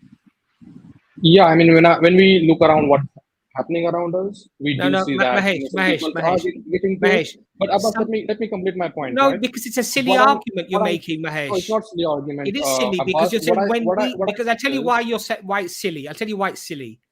You said when we start looking at things You've already accepted that the we is subjective and not objective. So do it you is a believe that silly innocent people argument because the conclusion of we will only be subjective. And I've just said to you something with a complete knowledge of everything, i.e. no gaps in knowledge, no gaps or limitations in any understanding of any concept. Could that being come up with objective morality? That's my question to you. I mean, if the creator is really the way you described, then yes, your statement is right. Well, that's it. So we agree then. We agree on that point then. We agree that, that morality cannot occur objectively from social consensus, i.e. the limitations of human beings, the biases of human beings, the spectacles through which human beings see the world. However, if God exists and God is all-knowing and all-powerful, therefore, and has no gaps in his knowledge, and his attributes are perfect in every way, therefore God could only be the route to objective truth and objective morality. So we're in agreement to that, Mahesh. Now the point is, you need to study why we believe God exists, and you need to study why we believe the Qur'an is a miracle of God, and that's another conversation altogether. No, Abbas, but you're missing the main point. And if you're interested in that conversation, we can have that at a but later Abbas, date. you have missed a very important point, if I can make that point. Okay, so my point is, if God is all knowledgeable, all powerful, as you claim, right, then why does he allow something to happen which is wrong in this world? Why does he do that? He could have easily prevented that. Mahesh, you made another fallacious argument there. Because you're assuming that our judgment of wrong and right is objective, but you've already accepted that it is not. So do you believe that no innocent get killed in this world? Mahesh, did you hear what I just said? But your argument seems fallacious to me, Abbas, because do you believe that women get raped in this world? Do you believe that happens? Mahesh, yes let's or not no, make, Abbas? Mahesh, let's not make emotional arguments. Let's deal it's with not logic. Emotional. It's a logical argument. It's not logical. It's not logical at all. It's emotional. I'll tell you why it's emotional. It's emotional because the premises have to lead to a conclusion of certainty. Your premises do not result in a conclusion of certainty because they are based upon subjectivity and not objectivity in their argument. So you're raising premises that are subjective and you're trying to arrive at an objective reality, and it doesn't work. That's why it's fallacious. Anyway, I think we're flogging a dead horse here. Nazam, what I take away from this Mahesh, just hold on a second. Nazam, would you like to add anything to this? You're muted, Nazam. I'm good, thank you. Okay, you're good. I think most people are probably good. Mahesh, we'll invite you on next time, but thank you for coming on. So yeah, thank you, Abbas. Though, so one thing which I have taken away from this conversation is that you think that raping a woman is not wrong. That's what I've understood. Okay, Mahesh, you know what it is? If you've understood that, then you have a really twisted, vulgar, and very vulgar, and very. I'm going to mute you because I'm answering your claim.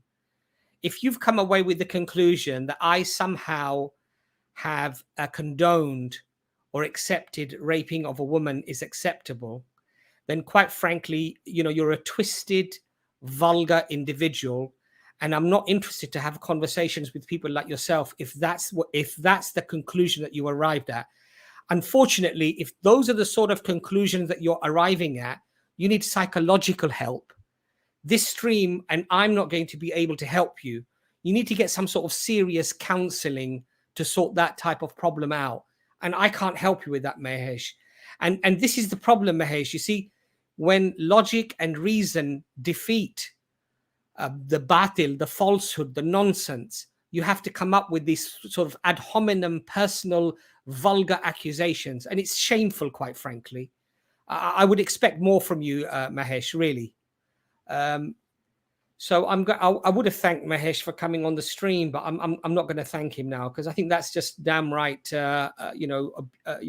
vulgar and disrespectful. I'm going to get Howard on again, and hopefully he's managed to sort out his sound, and we'll hopefully have a nice conversation. Howard and Louisa, welcome to the stream. Assalamu alaikum. Wa alaikum assalam. Okay, that's Yes. lovely. We can actually finally hear you loud and clear. So you. Howard, how are you doing? You all right? Alhamdulillah. Very good. Thank you, Abbas. Thank you for having us back on. Are you still in sunny Spain, or are you elsewhere now? We are indeed. We're in sunny Spain with the air conditioning on. Yeah, well, Did you turn off there? Yeah, well, we need air conditioning here because it was like over 30 degrees on some of our days. And as you know, in England, our houses here are not really very well equipped for the heat. But Howard and Louisa, welcome to the stream. What do you have in store for us today? Please go ahead. Shukran. I was just hoping to continue a little bit of our previous conversation about why I and also my girlfriend Louisa believe that Muslims should take the Qur'an literally, because we've been doing experiments with our God-given senses. We've been performing natural sciences, and natural sciences, reproducible observations, match over 50 verses in the Qur'an that conflict with the globe model and outer space. We believe that Shaitan is behind the United Nations, and the United Nations are behind all of the space agencies. And we've been, me especially, I've been doing activism for 7 years. And Louisa's been witness in person, and she's also seen many of my videos from doing activism, that I've been helping atheists see there's a satanic deception. And it's all through media. It's all mind control, using scientism to cause us to feel that the creator is, we're sharing the creator with an infinite universe, infinite space, and that we're this small and that he's got to be far away, where the Quran clearly says in 8 verses that earth is contained and that he sits above in his throne. There's 18 verses that I found, maybe more, but 18 verses that say that earth is level, spread out like a carpet, a rug, a cradling. And there's 7 heavens, and likewise for earth, which tell me that earth isn't flat, not a 2D shape. So I thank the Quran for that. I'm not a flat earther, and neither is Louisa anymore. We believe that earth is magical. It's maybe 7D, 7th dimensional, and that's what we believe the Quran is hinting at. And also that there's 22 verses that say that earth is stationary and geocentric, because it specifically talks about the sun and the earth, the moon orbiting us, swimming, subjected to us, to earth. It never mentions earth moving. It actually says that earth is firm. So we believe what the Quran says in these 50 verses. And we also believe that Christians should take the Bible literal. In over 200 verses, it says exactly the same. It doesn't say flat. It talks about it being level, stationary, geocentric, exactly what natural sciences demonstrate when we do real scientific experiments. So we're here to tell you and all of your audience that we believe the best type of activism, which I would say dawah, or to a Christian evangelism, is to promote natural sciences and help debunk Shaitan's misconceptions, because we are certain that the space agencies, which are all connected to the United Nations, which are also in control of many other organizations that are up to no good, they're deceiving us, and that's fueling atheism. And I'll quickly throw in before I end. I've been challenging atheist YouTubers like Matthew Dillahunty and Aaron Ra and many others, and none of them want to debate me. It's not because I'm smarter than them. It's because they don't want to deal with the stuff that I can bring, because I'm saying that without a globe model, all of the other contingent theories like outer space being physical instead of metaphysical, and for only God can see the whole of the unseen of the heavens and the unseen of earth. So this tells me that NASA is lying, because we've never seen a real photo of England. We've never seen a real photo of Spain every time from outer space, or a video. Every time we watch the weather report, there's a girl talking in front of a cartoon. The space agencies are lying. The governments are maybe connected. Maybe they're also not aware. We don't know who's exactly behind it. All we know is there's historical facts like Operation Paperclip, where Nazis were taken to America, and it's all propaganda. It's all to make us not feel so connected and have a personal relationship with the Creator. Okay, Howard, since you've raised the point about religion, the Qur'an and the Bible, let's deal with the Qur'an and let's deal with Islam, since you've raised that point. Yes. Shukran. What is the most fundamental teaching of Islam, the Qur'an and the Prophet Muhammad, peace be upon him? What is the fundamental, most important core teaching? What was that teaching when people asked Jesus for the greatest commandment? What was that? I would say that we should worship the Creator and not perform shirk and associate anyone or anything with the glorification of the Creator. And I believe that's what NASA is doing. They're claiming to see the Earth and to go to space, and they're not. Believing the world is spherical or flat does not make you a disbeliever or a believer in God Almighty. Let's make that very clear. Believing the 7 dimensions of Earth or not believing in the 7 dimensions of Earth, because as you know, the exegesis from very early on, there were people who were claiming that the Earth in fact was round, looking at the same verses of the Qur'an and the sayings of the Prophet Muhammad, peace be upon him. And there were some people who were claiming that it was flat. Okay. But so there are exegesis for both, basically. And they were both using the Quranic exegesis, right? Yeah. Depending on which one you accepted, did not make you a disbeliever and a follower of Satan either way, whether you believed in the flat or the spherical Earth. So my question to you was, what is the fundamental and the greatest commandment? And the greatest commandment was, that your God, your Lord is one God, as Jesus said. Same thing with the Prophet Muhammad. La ilaha illallah. There is nothing worthy of worship except Allah and Muhammadur Rasulullah, and that the Prophet Muhammad, peace be upon him, is the messenger of Allah. Now, my point to you is, do you believe that? I believe in the Creator, and I believe in only glorifying the Creator. And just to say quickly, I believe the best form of worship is to help bring more people to know this fact. And by doing natural sciences and promoting natural sciences, we can debunk all of the atheist claims. And that is dawah. That is the best dawah you guys can do.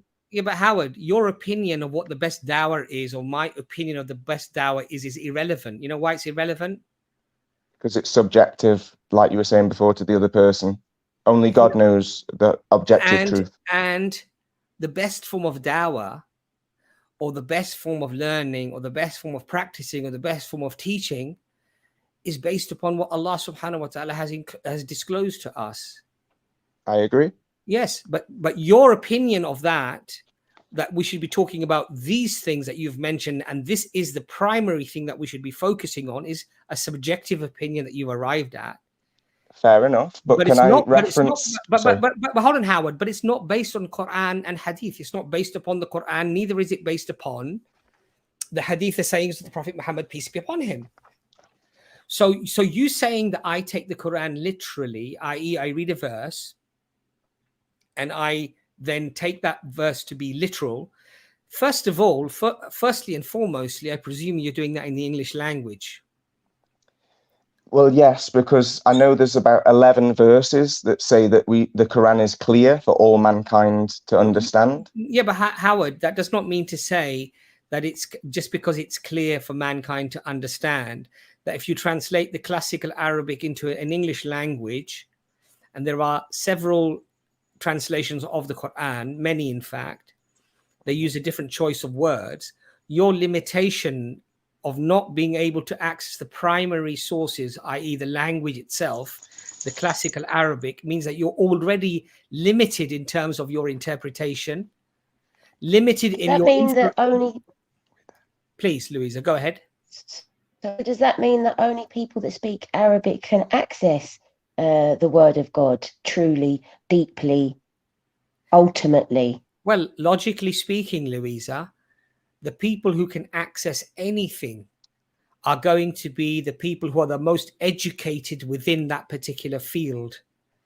And language, since the Quran is language, then the people who are going to be able to access that with the closest meaning and interpretation are going to be amongst the most knowledgeable people of both the language and the traditions of Islam and the hadith of the Prophet Muhammad, peace be upon him.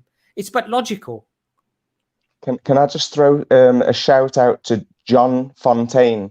I've been speaking to John Fontaine a lot, and Lovely also brother. Sharif. Yeah, and also Sharif from the Thought Adventure Project. But John Fontaine, I have to shout out because he sent me a video. We talk on Instagram, and he sent me a video of a Muslim scholar who is of the same opinion, and I've got a list of Muslim scholars, present and past, that are also of the same opinion. But I really just wanted to get back to your other point. Can I reference Surah Fussilat 41:37, where the Quran clearly states that we should not prostrate to the sun or the moon or the stars, but we should prostrate to Allah who created them. And by believing in the space agencies and all of these Jesuit priests from before that said that sun is in the middle of the solar system and that we're orbiting the sun, we're subconsciously or unconsciously performing shirk by prostrating to the sun when we are in the center, which is what the Quran clearly says in 22 verses. Who says Muslims prostrate to the sun? No. Everybody in the world that believes in what they're told or what they see on a television and ignore what their God-given senses perceive and ignore what the Quran says in 22 verses, it talks about the sun and the moon are subjected to us, in orbit to us. They swim above us as we see with our God-given senses. We can test. I've got 22 verses, which I'm happy to go into detail. I've even sent it you by email if you want to put it on the screen. Before you do that, you've just defined what shirk is. Associating others with Allah. So giving attributes or power to something other than Allah subhanahu wa ta'ala, right? Gravity, infinite space that we can travel. No, hold on a second. You do believe that gravity exists, right? Or you don't believe No, that? I believe... That's the word there, believe. Gravity's never been demonstrated where density, buoyancy, electrostatics can move things. We can manipulate things in experiments that are electrostatics, density, buoyancy. We cannot manipulate gravity. It is a theory and it is unnecessary if we take away this.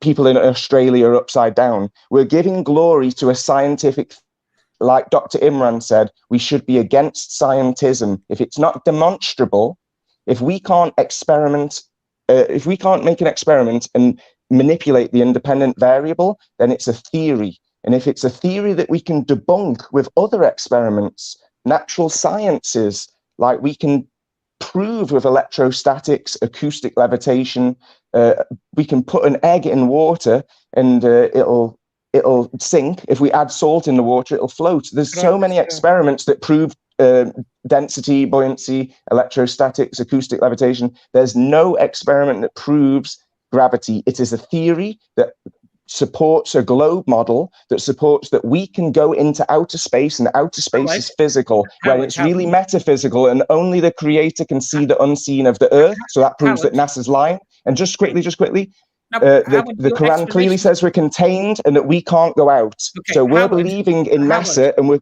totally ignoring what the Quran says. Howard, please make your answers shorter because you're basically preaching. If I believe gravity exists, have I committed shirk? If you're giving glory to a theory like the Big Bang and gravity have helped make all this universe and all these billions of years have helped evolution. I know you guys aren't into evolution, but I've heard people like Mansour arguing for evolution and arguing for Big Bang, and that's shirk. Howard, if I believe gravity exists, have I committed shirk? if you're ignoring experiments and people that are sharing information and experiments for you to reproduce yourself, I'm not asking you to believe me. I've been 7 years at promoting experiments. If I believe in gravity, have I committed shirk? Yes or no? Yes, if you're ignoring new information and information that's in the Quran. Which scholar said this? In 14 centuries of Islamic history, which scholar said this, that this is shirk? Shirk is associating power and authority with other things than the creator. Which scholar in 14th century said believing in gravity, or believing in the geocentric model, or believing in the sun, we're orbiting the sun? Please explain to me which scholar said that this is shirk, associating partners with Allah. Say that you have to believe in I it? haven't got that list with me now. I was hoping to maybe have a proper discussion with John Fontaine or yourself or someone in the future. I've had debates about this, and I have got a list of scholars, but just not right here. I've just printed these out now. I've got a list of scholars that say this. And the Quran clearly says that the sun and the earth are orbiting us. So ignore that as shirk. No, shirk means to associate partners with Allah subhanahu wa ta'ala and to worship something other than Allah. If I follow a scientific principle of something saying that the earth, for example, is a sphere, and I accept that it's a sphere, and the Quran clearly can be interpreted, and most people interpreted it as a sphere actually, this is not shirk. And just because Howard thinks it is shirk, and therefore Howard thinks it's important for us to deal with this and not look at the primary and most important things within Islam, which is to believe and worship the God alone and to accept his messengers and accept the revelation, it doesn't make it so. Howard isn't the only person. The globe skepticism is a growing community of real scientists that are trusting their God-given senses over propaganda. And a lot of people, like I repeat, a lot of people that I've spoken to have found a religion of either Islam or Christianity thanks to natural sciences. They've observed the deception of propaganda and scientism, and it's brought them closer to the creator. Whether they've chose Christianity or Islam, that's between them and God. Who am I to judge? I'm only telling people theism is true and that their God-given senses and the scripture, like I say, the Quran has over 50 verses, the Bible has over 200 verses that match what we can observe, and they all add up to what each other says. There's only one verse that this Dr. Zak Nakia, or Dr. Zake Nakia, I can't remember his name, he's the guy that's saying that there's an ostrich egg. It's rubbish. There's many Muslim scholars, and all the translations on Quran.com in English say that it's level, like a floor, like a carpet. There's no translation that says ostrich egg. It's only certain propagandists. I don't know if they're meaning to deceive people or if they're just deceive themselves. But there's only that one verse that he says is an ostrich egg. All others say flat. Sorry, I'm not a flat earther. They say level, spread out, carpet. My voice is being heard or not? Yeah. It is. Okay, sorry. I thought maybe you couldn't hear me. I was trying to interject for a while. I think there's a welcome, Howard and Louisa, by the way. Sorry, I was not here for the beginning part of the conversation. I think we've spoken about this before, Howard, to a certain extent. That let me make it very, very basic. So, the purpose of a human being's, the reason that we're here as human beings is to worship God alone without partners. We don't worship the creation in any way, and that means believing the universe, however it is, whoever says it's flat or round or whatever they want, whatever theory they want to propose, to us is really irrelevant. The purpose of the human being is to worship God alone without partners, and understand that everything is under the dominion of God. God controls everything, and we focus and we pray to that creator alone, and we're grateful to that creator alone, and we don't give the creation any of the attributes of the creator, and we don't give the creator any of the attributes of the creation. So, you said you made this equivalence between Christianity and Islam. No, that's clearly wrong. You don't worship a man. However you want to theorize and emphasize that you think that this is God on earth, etc. for us, it's the same as if you're worshipping a tree or a river or the sun or the moon or a human or a woman, a man, however you want to put it, it would be the same for us. So that's an issue. And most importantly, we only worship that creator. So there could be an old lady, for example, who lives in the middle of nowhere, who has no understanding of anything to do with science. She's perfectly fine. And there could be the most advanced scientific theorist who's working on ways to understand how the universe is, coming up with all sorts of bizarre theories. As long as he's adhering to the idea that you worship creator alone, then that's a successful individual in terms of our purpose for being here. So the question, so with all that preamble, the question really is what difference does it make to any person, Muslim, let's take a Muslim, about the different theories of how the earth is created, how the universe is structured? What difference does that make to us? I think I asked you this question before. It's okay. I've got a great answer. Yeah? Yeah, please, yeah. If Shaitan is using a false model 100%. to fuel atheism, then our moral obligation is to expose lies. There's a verse that says to save one person is to save mankind. And there's also my favorite surah, Al-Baqarah 2, verse 85, where it says, do you believe in some scripture and reject the rest? There's 22 verses that say that the sun and the moon are orbiting us. Why would the Quran have 22 verses saying this unless it was God warning us of Shaitan's deception? There's verses that say we should use our senses and that we'll be tested on this. So that it's warning us not to just believe blindly in what we're told or shown. We're supposed to test all things. And I wasn't relating the Quran with the Bible in every way. I was just saying that the Quran has 50 verses, more than 50 verses, that talk about Earth not being a globe. And the Bible has over 200 verses that talk about the Earth not being a globe for a valid reason. They wouldn't just put this in there for fun. It's obviously in there for an important reason, and we shouldn't reject scripture. Thank you. I understand. So there's a problem here, and it goes back to this because a lot of the things that you're saying about the Quran and the worldview that you're insisting that it talks about in terms of how the universe is structured, virtually every single verse that you talk about, it speaks in the context in which it's speaking is talking about the great abilities of Allah in terms of creating the universe and creating the earth and the heavens and the objects within it. And they are ready to get you to reflect on the majesty of the creation around us, to understand that there is a creator. But it's not really for this for those people who somehow come to this thought that there isn't someone who's brought this about.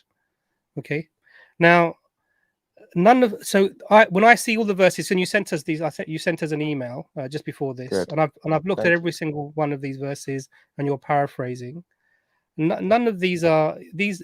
I will be honest with you. None of them say what you hope to think that it says. And there's lots of examples of this. So even the Prophet, peace be upon him, traveling to the seven heavens. We have the Surah Isra wal Miraj. He traveled to the seven heavens, beyond our current heavens that we have, because the first heaven, the Quran says, is where all of the lights that we see when we look out are, and that would include what we currently understood as the known universe. And Allah says that He went beyond this to the seventh heaven. And so even this idea, the Quran talks about orbits. Even for the sun, it's traveling in a place toward its end. And we have very clear verses where two people talk about the sun setting and rising. You see it setting and you see it rising. And if you look at how the Prophet, peace be upon him, spoke about the times that will come, where there will be a day as long as a year. For example, when the Shaitan comes. This is from our Hadith tradition. The first thing the companions asked was,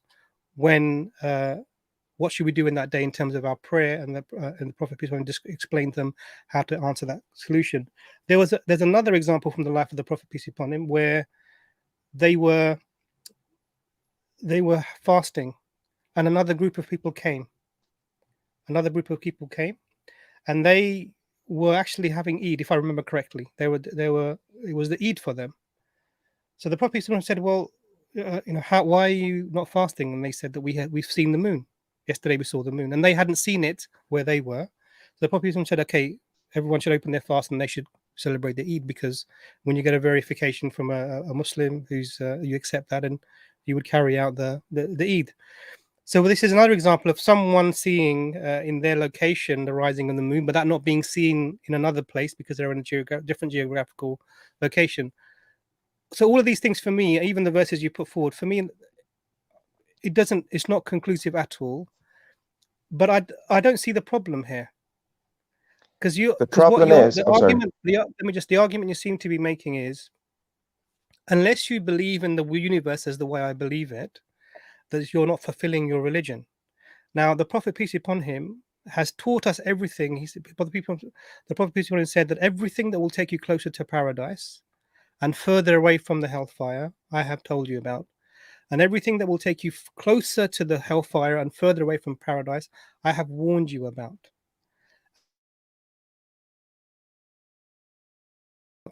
The views of how the universe is, etc. So what you're bringing, Howard, is something for us that is new, and I would say not conclusive from our perspective in terms of a requirement of the religion. So we have requirements. So the fundamentals of the faith, believing in God alone without partners, and believing the Prophet Muhammad is his messenger. You give the charity for the poor, which is known as the zakat. You pray, you fast during the month of Ramadan, and you travel to the Hajj once in your life if you're able. These 5 things, none of them are about how the universe is. None of them. Can you hear us? We can hear you, but your image is frozen. Oh, good. Yeah. Okay, that's okay. That's okay. So again, so the question then comes: why is your particular worldview something that is mandatory for a Muslim to believe in? That's a great question. I'll try and be as concise as possible. I don't know what shape the earth is, and I believe that the Qur'an is helping us see what it isn't. We can't imagine what a 4th-dimensional cube, a tesseract, even looks like. We can draw what we think it might look like. So imagine a 5D, 6D, 7D. The Quran is giving us clear instruction of what the earth isn't, and it's helping us understand that it's out of our comprehension, that only the Creator can see and know and understand and hear all of these truths. So when NASA are going out supposedly in space and showing us a video or a photo, which are clearly fake, which, like I say, on weather reports we can see, that's claiming to have his authority. Okay, that's claiming that gravity is a partner with Allah, because that has magical powers. But back to your original question, I believe it's important to expose the globe lie without knowing what Earth is, because from my experience, it has been the best form of dawah, evangelism, because without the contingent theories that go with the globe, without a globe, there's no Big Bang. Without Big Bang, there's no millions, billions of years, there's no evolution, there's no infinite space that you can go and populate countries. So my point is, atheism falls over like the domino effect. Atheism is no longer a rational worldview when all of these theories are debunked. That is the best form of worship to disprove Shaitan's lies. So I think because what you seem to be saying is that the best way to teach people to worship the Creator is for them to know that the Earth is not a globe. The best way for people to not be misled by Shaitan's deceptions is to expose lies with our God-given senses and inform other people how they can do it too. So what's many experiments. What is Shaitan's greatest deception? Well, you'd have to ask Shaitan, but the cliche that I like is the greatest trick the devil ever played was to convince everybody that he doesn't exist. So atheists are the same as Satanists. They're like to be as gods, no? To think that we can go to another planet and repopulate and be as gods. Yeah, to think that there is no God because everything's relative, everything's subjective. There's no upright because in Australia, you're upside down. There is an upright, and the Quran says that he's above the canopy, the well-protected canopy, which in, if I may just throw this one in before you speak, it says well-protected canopy, Surah Kaf 50, verse 6. It's a structure adorned with stars without cracks or rifts. And in many other, like I say, there's 8 verses that say there's a canopy that we can't pass through. So are you going to believe NASA have gone out there and taken photos and videos, or are you going to believe what the Quran says? And are you going to believe what you can test? Howard. So rather than quoting usual suspects, I think that's where you got the quote from the greatest trick that the devil ever did was to prove that he didn't exist. So that's a movie, and that's not, that's so in Islam we don't get our understanding of the greatest problems, the greatest enemy towards humankind, which is the shaitan. What his aim is from but they that. use sorry. So what the shaitan's aim is for us to not worship the creator, to turn away from him. Now when you the way that you don't worship the creator is that you assume that anything in the creation has the abilities of Allah, or you attribute to Allah the abilities of creation, like you make God into a man or a tree or a fish or the sun or the moons, or you direct your worship to other than the creator. Now, none of those things are incumbent upon. So even if the world, let's look at any theories. I would love to know how you got 7D out of the Quran, apart from the fact that it uses the number 7. That's something that was, I don't know how you arrived at this conclusion, but this is something that you're doing. If you look at the command. Yeah, so the Quran talks about the number 7 in terms of heavens and earths, etc. But you're talking about 7 dimensions, and that would be interesting to understand how that is.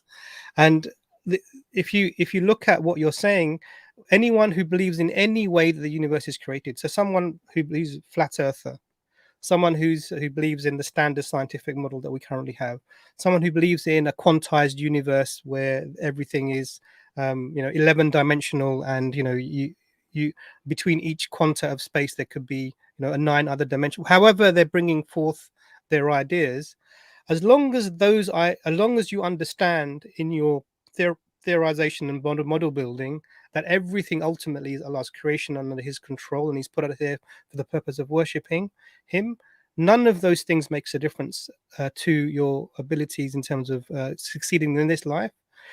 The only other thing that I'm going to say is that the best way to remove the problems of science and scientism is actually to understand the foundations of science and not any one particular model. Because when you understand the foundations of science, you learn its limitations, and you learn then to get people to understand that these are really models that people are producing, and those models can change depending on the data that comes your way.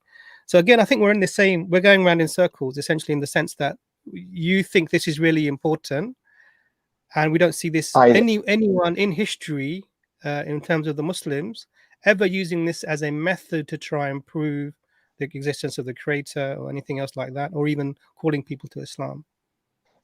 It's like I said before, if we can do it's really quick. If we can go on. Howard, just 1 second. If you could just make your last point, because I've got a few other people waiting and we're running out of time. So please go ahead. If you could just kindly make it short, and then we'll ask Nazam if you'd like to add anything to this. Nazam, would you like to add anything at the end of this?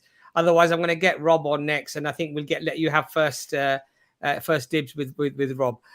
Howard, please make your last point, and then we'll move on. Thank you. I just referenced the Surah 65:12 to Dr. Imran, where it says 7 heavens and a similar number of earths. That's where I get the 7-dimensional shape from. I also referenced Surah 17:36, where it says, "Do not follow blindly what you do not know to be true. Eyes, ears, and heart, you will be questioned about these." And Surah 36:62, Shaitan has already misled great multitudes of you. Did you not have any sense? We're supposed to use our senses, and there's no globe skeptics that are atheists. That's my point. No one that discovers the globe is a lie remains atheist. And that is the best form of dawah that any of us could do. Thank and I've got you, it on my YouTube channel and my thank you, experience. Howard. Thank you for having Thank you, us. Howard. Thank you. Nazam, would you like to add? Well, Yeah. I was just going to say at Speaker's Corner, we've had atheists who are flat earthers. So, Okay. there's Can I videos just online you do can one check final out, thing so- before? Yeah. So, Howard, what are you Muslim? I'm a theist. I'm searching for answers by reading scripture and validating what I can with my God-given senses, which is what the Quran and the Bible both say. Test all things. Why are you not a Muslim? Because there's things in the Quran, and there's not so much in the Quran, there's things in the Sunnah, yeah, which I don't agree with, because I don't think that God would contradict himself. He claims to give us free will, but the Sunnah, is it Sunnah? Is that how you say it? Where the hadiths are saying that Muhammad married a 6-year-old, that goes against the 6-year-old's free will. So in my opinion, that is not from God. There's many things in the Quran that I do agree with, but there's this Sunnah or the hadiths that go against what free will is. So I'm of the opinion that the devil has manipulated hadith, he's manipulated other scripture, and he's using mainstream media and scientism to cause us to worship people like Neil deGrasse Tyson, Brian Cox, and theories instead of worshipping the creator and testing all things. But can I just you say, he believe that also all doesn't Muslims- call himself a Christian. Yeah, I'm not a He Christian. doesn't call himself a I'm not Christian. He interested in him believes in being the a Christian or not. creator. I understand. So my interest in is not whether you're a Christian or not, because Christians worship, whether they understand it or not, they worship a human being. Yeah, but it is a fair point, because you're asking him if he's a Muslim, and the fact that he says no, it doesn't mean it's because he wants to be another denomination. It's that he keeps but that's himself what I'm open asking. because he's continuously questioning. I'm humble. Yeah. I'm searching. Sure, I don't understand. believe as the Sure, let answers. me- I don't believe understand. God is in a book. I believe God is in the heavens above on his throne, like the Quran and the Bible say. I believe there's truth in these books. I believe they're inspired by God, but I believe that Shaitan has had his little fingers or whatever he's got, his claws in things, and I believe that it's our moral obligation to expose Shaitan's lies, like in the verses I mentioned. Okay, so let's And get also, down can I to make one point, please? Because Yeah, I haven't said please. anything throughout this whole thing. Yeah. But you keep asking the question about whether why does it even matter? And it's a fair point, because I didn't come to this conclusion or this thought about the Earth not being heliocentric until recently, before I met Howard. But the reason why I think it's important to at least be open to this possibility and to investigate it is because otherwise your lifestyle and your religion is very clear about being strict about the way you live. So why shouldn't you also be strict about the way you see things? And by seeing something that potentially is false, and if we are living in a falsity, everything around us is false, then that is a massive deception, and it's invading into what we think and believe to be right or wrong. So then we need to be clear about what's right or wrong, because otherwise potentially we could be veered off into the wrong path. We need to pray. We need to, believe in God, the creator, a creator, but we also need to be real about what we see around us. And if we're not thinking and questioning what's around us, then we're being ignorant. Sure. Okay, Louisa, thank you for that. So let me just clarify. So thank you. No problem. That's fine. So the whole point here is, I'm not into your worldview about how the universe is or isn't. I'm saying is irrelevant. That's no problem. No problem. Is the sun out where you are?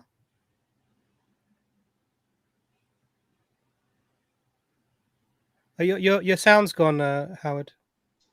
Sorry, someone was walking past and the dogs were just barking. We've just got the lights on, so it's not so dark in here. Okay, no problem. So the problem with this is that there's a conflation here between being on the path of worshipping the creator with the understanding how the universe is in a correct way. And that's a problem, because our Prophet, peace be upon him, has never said that your route to salvation is to know that the earth is not round.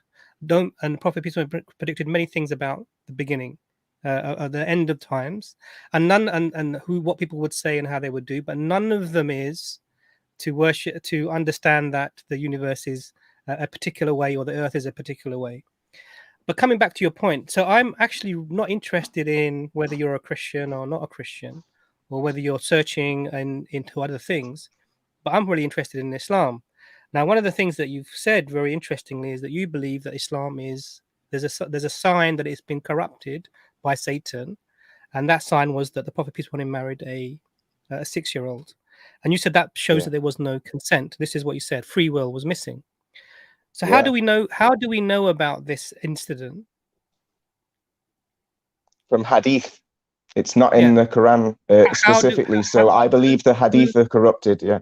So who told us this? Who was the person that's narrating this? I can't verify these things. I can only verify that the earth isn't a globe of natural sciences, and that tells me that those things are true in the Quran. And just to quickly say, the best form of worship is to expose Shaitan's lies and help others get closer to God. That it doesn't matter what shape the earth is. Whatever Shaitan's lie is, whatever Shaitan's lying about and using to mislead people, that's our moral obligation to expose and debunk. I don't care about the shape of the earth. I only care that they're using that against us. Okay, so so let's go back to the point. So who was the person that told us that the marriage of Aisha took place at 6 and then was consummated at 9? Who told us this? I've seen about 4 or 5 different hadith. I haven't got them with me right now. So I've got about 4 or 5. One of them says 7 years old, and the others say 6. So who told us about this? I'd be lying if I don't remember the names of the authors. I've got them on my computer. I've been on to sunnah.com. I'm going to explain to you now. So actually, it's Aisha herself who tells us. So she herself narrates this. She says that, and the marriage was, the ceremony was conducted when she was 6, and then when she was mature, whichever by that the standard of society was mature, and we can come to the criteria for that because it's interesting because the criteria hasn't changed. But I think when 9 isn't mature, Dr. Imran. You know the frontal lobe hasn't developed by 9 years old. We didn't really want to have this conversation because it's a touchy subject. No, it's not a touchy subject. And I'm telling you why, because what's happening here is you're taking a lack of understanding about Islam and you're using that as an excuse not to enter Islam, but you're focusing on something that's really irrelevant, how the universe is or isn't, and you're saying that's more important than the rest of the religion. It means that you're not worshipping God. Now, and what's actually happened is you've got these two the wrong way around. Completely the wrong way around. The biggest trick that Shaitan is playing is that he's getting you to you're focusing on something that actually is you think a sign of the Shaitan doing something within the religion that's changing it, corrupting it, but you're focusing on something with nothing to do with anything, and you're not making any conclusion at all. How am I going to worship Creator? Which religion am I going to follow? I'm open to what? Everything? Is this that Shaitan's leading you to a place where you're just going to be open? Now, if you want to go into the age of Aisha, we'll have lots and lots of conversations about this. And you're applying a modern Eurocentric standard to the 7th century, assuming that this is somehow a valid approach. It's actually anachronistic, and you're not understanding that because this thing is, if you think this is holding you back, then you're going to have lots of problems because sorry. Go on, please. You have what? Sorry. I have faith in my God-given senses and scientific experiments that I can experience. They prove Shaitanic lies. I don't have faith in what is written or what's been said by other men in the past. That can be corrupted. My God-given senses are more strong because other God-given senses can verify, and then a camera, then a thermometer can test that moonlight chills water, just like the Quran and the Bible say that the moon emits its own light. Yeah, it's bright, it's its own light. It doesn't reflect sunlight, otherwise it wouldn't chill water. Check for yourself, leaving a glass of water under moonlight and a glass of water in the shade of moonlight. These are things we can verify. These are our moral obligation. I don't trust in what, let me just say it quickly again. I don't trust in what other people say. I trust in things that I can verify with my God-given senses. And so should you, especially when they confirm what the Quran literally says.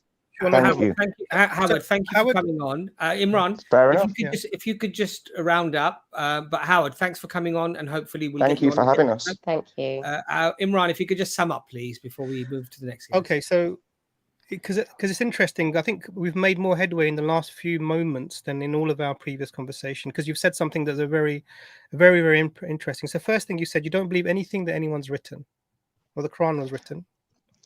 There's a difference between belief and knowledge. Yeah, sure. The Quran was written, the Bible was written, all these things you're referring to were written. Okay. The other thing is you keep referring to experimentation and these things. Do you believe that in electricity, do you believe people can call each other on the phone? I know that people can call each other on the phone because I've got a personal experience, and everyone can repeat the experiment. Yes. So have you ever called anyone in Australia when you're in England? Not Australia, but America. I have. We get people in Australia who come onto our streams, and they sitting in the sun while we're sitting in the dark. From Australia. Yeah. Mm-hmm. So there are, and then that's my experience. I have an experience of talking to a human being who's clear and rational, sitting with the sun bright high in the sky where they are, and I'm in a place where the sun has set. Yeah. And it's not that would be the same. Now, if it was no, regardless what model of Earth. Yeah. When we look at the moon, we see that we see a shadow that goes across the moon every month, and the moon becomes a sliver in terms of appearance to us, and we need a way of explaining this. So there's lots of things that we can produce that for us, as in our experience, can give the opposite conclusion. But what I would say to you is, none of those things are as important as understanding that your route to salvation is to worship God alone without partners, according to how the Messenger Prophet Muhammad, peace be upon him, has laid out. Now, what that would mean is that I'd love you to come on again, but I'd love to focus on not understanding whether the world is like this or not, because they're not relevant. None of these examples, all the verses you've provided, I'm looking at, they're all in the context of like explaining that he controls everything and everything is in his power. Nothing to do with how the universe may or may not be, what models you bring about it. And that's not the thing that Satan wants from you. What he wants from you is to worship other than the creator, or not to worship the creator at all, which is what this avoidance, of being open leads you to. So I'd love you to come back again and let's talk about the specific things that prevent you from entering Islam. And if it's this issue of the marriage of Aisha, peace be upon her, may Allah be pleased with her, then I'm happy to have a really in-depth conversation with you about this, because I've discuss this in depth. Even at Speaker's Corner, you can see videos where I've had these long discussions about this, and then we talk about what constitutes maturity mentally, physically, psychologically, and if this has varied through societies and times. And we will talk about the criteria within Islam, because the key for you and for Louisa, in my opinion, humble opinion, is to worship that creator without any partners. If you're doing anything else at the moment of your death, then you're not doing the thing that the creator wants. And the way the creator has always communicated is he sends messengers to give that information to you. So Howard, lovely to have you. Thank you for coming on, Howard. And we'll see you next time. Thank you. Thank you for your time. Bye-bye. Thank you. All the best. Bye-bye. Okay, Rob, we're going to get you on next. Nazam, you have to address Rob first, because you've been very silent, and that's a very naughty thing. Rob, welcome to the stream. I admire both of your patience. I hope my mic is coming through. Yep, That's loud and clear. Rob, oh my goodness, you were much more patient than I would have. Anyway, well, my questions were based on just say a prior guest that came on, and I think starting with what's his name, Jason Burns, Pastor Jason Burns, yes. Yeah. I actually don't have an issue with, I mean, speaking as a Christian, I don't have an issue with tracing the Quran back without any, error or textual variation to an original. In fact, based on our discussions prior, which I haven't really discussed with Nizam properly, so this would be an opportunity, I suppose. But if you're able to faithfully go back to an original Quran, as you've argued, and I do agree with your argument, then that sort of falls into my lap of my criticisms with respect to what I then see in the Quran as being then on the lips of Muhammad, which in your theology goes all the way back to Allah. So things like those certain legendary stories and all those things. The other question I have is, so that's, we can discuss that. The other thing we can discuss is what these two flat earthers are discussing, but not so much that I'm going to go that They don't route. regard themselves as flat earthers, so let's be fair to them. They did say that we're not flat earthers. So they're flat earthers, but we're not flat earthers. Anyway, let's move on. Yeah. But let's not perhaps better not talk. But I do have a legitimate question. It's not a tongue-in-cheek. It's a legit question. So I have Yusuf Ali's translation. I find it interesting to see, different translations, right? And Yusuf Ali's one with Surah 85 Ayah 1, he puts it this way. Well, actually, I'll read Surah 25:61 and then 85:1. So 25:61 says, "Blessed is he who made constellations in the skies and placed therein a lamp and a moon giving light." And then 85:1, it's the same Arabic word used, but then for some reason, Yusuf Ali goes, "by the sky displaying the zodiacal signs." And then I look at the tafsirs, and the tafsirs talk about, I think it's pronounced Buruj, and the 12 Buruj, and even Ibn Kathir talks about how the sun and the moon go, so the ecliptic line goes through the Buruj, through the 12 constellations. I've briefly touched on this with Muslims on other platforms. They've told me that, the shapes, as understood in the zodiacal astrological sense, God, Allah, put it that way providentially. But then that's sort of ammunition, I suppose, to then the two guests that came on, because from their point of view, it's geocentric, and so that's a legit question I have with respect to those two ayah. So okay, yeah. Yes. So I'm not a cosmologist, and nor am I a Quranic scholar. So any answer I can give is just something that I may have read or seen or learned from others. And in this respect, I don't have an answer. I've not really studied this before. Sure. So Okay. sorry, I can't give you an answer to it. So Sorry, what was the question? Sorry, I missed. I was in and out for a little bit. So it's just regarding the commentary to Surah 85 verse 1, in relationship to Surah 25 verse 61. About and I suppose, why did Yusuf Ali himself, the same Arabic word, but why did he say zodiac in 85:1 and not 25:61? And then why? Yeah, did the because tafsirs... it does seem like it's the same Arabic word from what I can see. Yeah, Buruj and Buruj, which means stars. And what if your that's the question case, about them is, why were two different words used? In the translation of Yusuf Ali. Yeah. Oh, in the Yusuf Ali translation.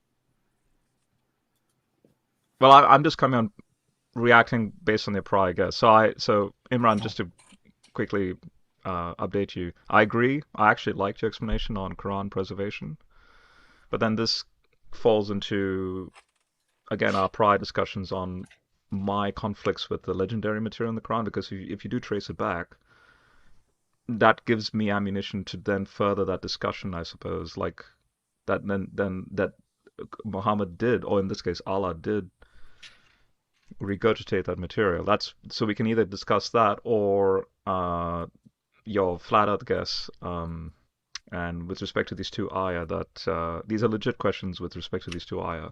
Like Yusuf Ali has zodiacal signs in one ayah, and the other one he just has constellations. And then Tafsir speak about the 12 Buruj, and even Jalalain actually names them, like the zodiacal signs as we understand them: Aries, Taurus, things like that. Like, in other words, did Allah create the zodiacal signs according to these two ayah? Okay. So what is the point that you're trying to make? because you're saying these two words in different surahs are translated differently. So what is that? Yeah, what's your? I suppose what's your understanding of the two ayah? I suppose. So they're both talking about constellations. Yeah. So constellations are when human beings on the earth look up into the sky, they see certain patterns of stars that they see. And some people in the past, what they've done is they've taken those patterns and they've drawn a shape on it. You know, a bow or whatever that might be, a ram, and then they've named it. And that became known as and a different, the months of the year, and they've worked out which ones they can see, and they've named them the zodiacal signs. Yeah, the signs of the zodiac. Yep. And if you go to different cultures, they have different creatures or whatever they've done in terms of drawing across these things for them. So if you went to a different a culture, say the Maoris, they'll have a different shape of creature in these stars than say the Greeks did. And all we see here is the reference to Buruj is just simply means constellation, which is really a gathering of stars. وَالسَّمَاءِ ذَاتِ الْبُرُوجِ. And in here, the writer, the translator, has decided to use the term zodiacal signs, but in another place where the same word is used, he hasn't. But the problem here is this: you're bringing some significance from this, and that's what I'm trying to understand. What is the significance? So if there's a point to be made here, make the point. Okay, the point. So the point. All right. So the point I'm wondering about is who's speaking in 2561. It should be Allah, right? Blessed is He. Oh, who's the one saying, "Blessed is He who made constellations in the skies"?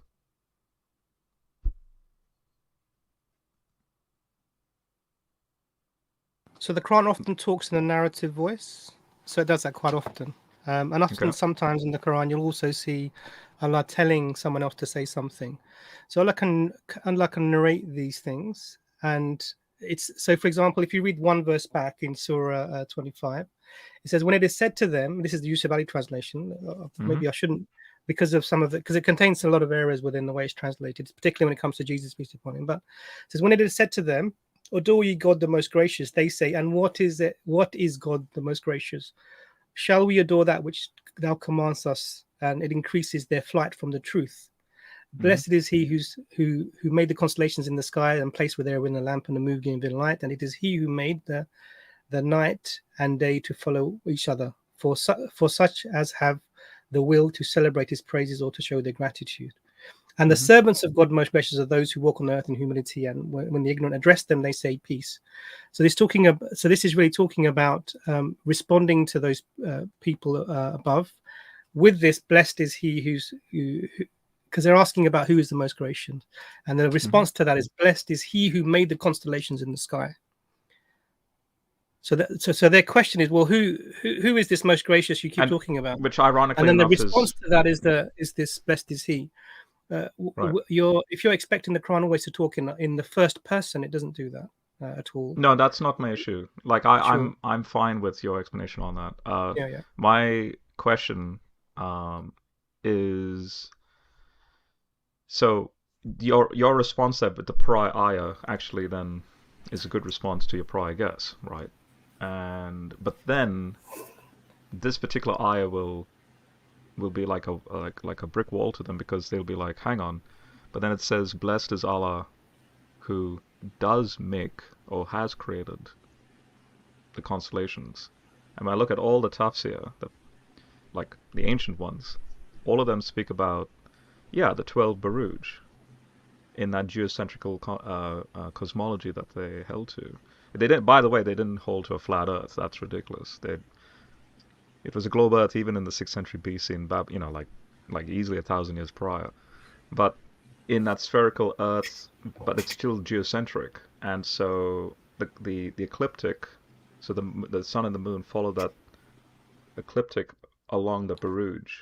And I'm wondering, is Allah saying this? No, so is Allah saying that He's made this? So this is the thing, because what you're doing is maybe not doing that. That's maybe pejorative. What I'm seeing is that you're taking a tafsir from the past, very early tafsirs, as you're saying, and you're saying that the people are referring to the constellations using terms that were known amongst the people who were naming these things as the zodiacal signs. And so when people were seeing this, they know that this is referring to those constellations, and they were writing tafsir saying that this is referring to this zodiacal sign, and somehow you're making this like the zodiacal signs are from Allah. I don't understand what you mean. Are the constellations the creations of God? Yes. The way that they are in the that's what I'm asking you. I'm asking the constellations. I'm explaining. Are the constellations the creations of Allah? Yes. In the way that they are? Yes. How would people refer to anything that is known commonly amongst the people who are writing and speak? You'd refer to them in the common way. Does that mean then you could take that understanding of that human being according to their milieu in which they're in, and they're explaining the verse back to that time? No. You can't take it back to Allah and say Allah means the zodiacal signs as we like. Allah means Aries, Allah means Capricorn, Allah means Gemini. No, because then you're taking that tafsir and you're making that definitive in terms of this is the intention, or this is exactly what's being referred to. Because Allah says constellation. The fact that constellation isn't referring to zodiacal signs is evidenced by the first verse you gave in Surah Furqan, where it says Allah made the constellations and didn't refer to them as zodiacal signs. I suppose. Did you understand the point? Yeah, I did. I understand what you're saying. So you can't take the tafsir and work backwards. No, to but come this, to a conclusion but this is right. But this is my clarifying question: was Buruj used to define, say, the night sky, the starry sky, as only describing the starry sky and not associated with the zodiac? Like, was Buruj a common term, or was Buruj specific for the zodiacal Buruj means signs? Constellations, and constellations we know refers to the zodiacal sign, the things that we now refer to as zodiac signs. But then that's my issue. It's like, why can't it just be generic, like stars, like he created the stars? Because constellations are not just stars; they're a collection of specific arrangement of stars. Well, in this case, with patterns, though. Yeah. It doesn't matter. It doesn't matter how clumped the stars are. The point is, no, you're misunderstanding. There's an arrangement based on an imaginary drawing. No. There's human beings are observing these stars in these specific patterns for millennia, and they've named these patterns certain things. Now, that conglomerate of star lights that we see in the sky, because they could be millions and millions of light years away from each other, we look up and we see them and we say this constellation is, and then we give it a name. You understand? It's that referring to that specific pattern of stars that we see is not the same as just saying stars, because stars we refer to any light in the sky. Yeah, but astronomers don't really use terms like. So we're not talking about astronomers. We shy away from. Rob, what is your point? Rob, what is your point to bring this up? What are you implying? Let's be open so we can deal with it, rather than. I'm not being a troll. I'm being genuine here. Like I heard two discussions that piqued my interest. That's why I joined. So one was Quran preservation, which leads to the prior discussions on what I see in the Quran with biblical characters, and then this one, which is just So anyway. just to sort of the first point. I mean, you had a really great discussion with Brother Muhammad Ali, Muslim Lanson, where he spoke to you about looking at the things that contradict your thesis, and you struggled very much in that conversation, in my opinion, to establish reasons why there would be counter examples to your theory. And I think that's why I don't think actually he cut out like another 30 minutes. That's why I don't think that topic is worth discussing. You raised this point, and again in this point, there doesn't seem to be a point. The question was, why is one constellations and the other one zodiacal signs, or translated that way? Is the word only used for the zodiacal signs in that period? The Buruj, is Buruj an astrological term? Buruj means constellations. A conglomerate of stars. Hold on a second. But Rob, you used the word astrological. rather than astronomical. They are very different. You realize that? Yes, exactly. That's my intention. Astrology is something that Islam forbids. It's haram. It's forbidden. Right.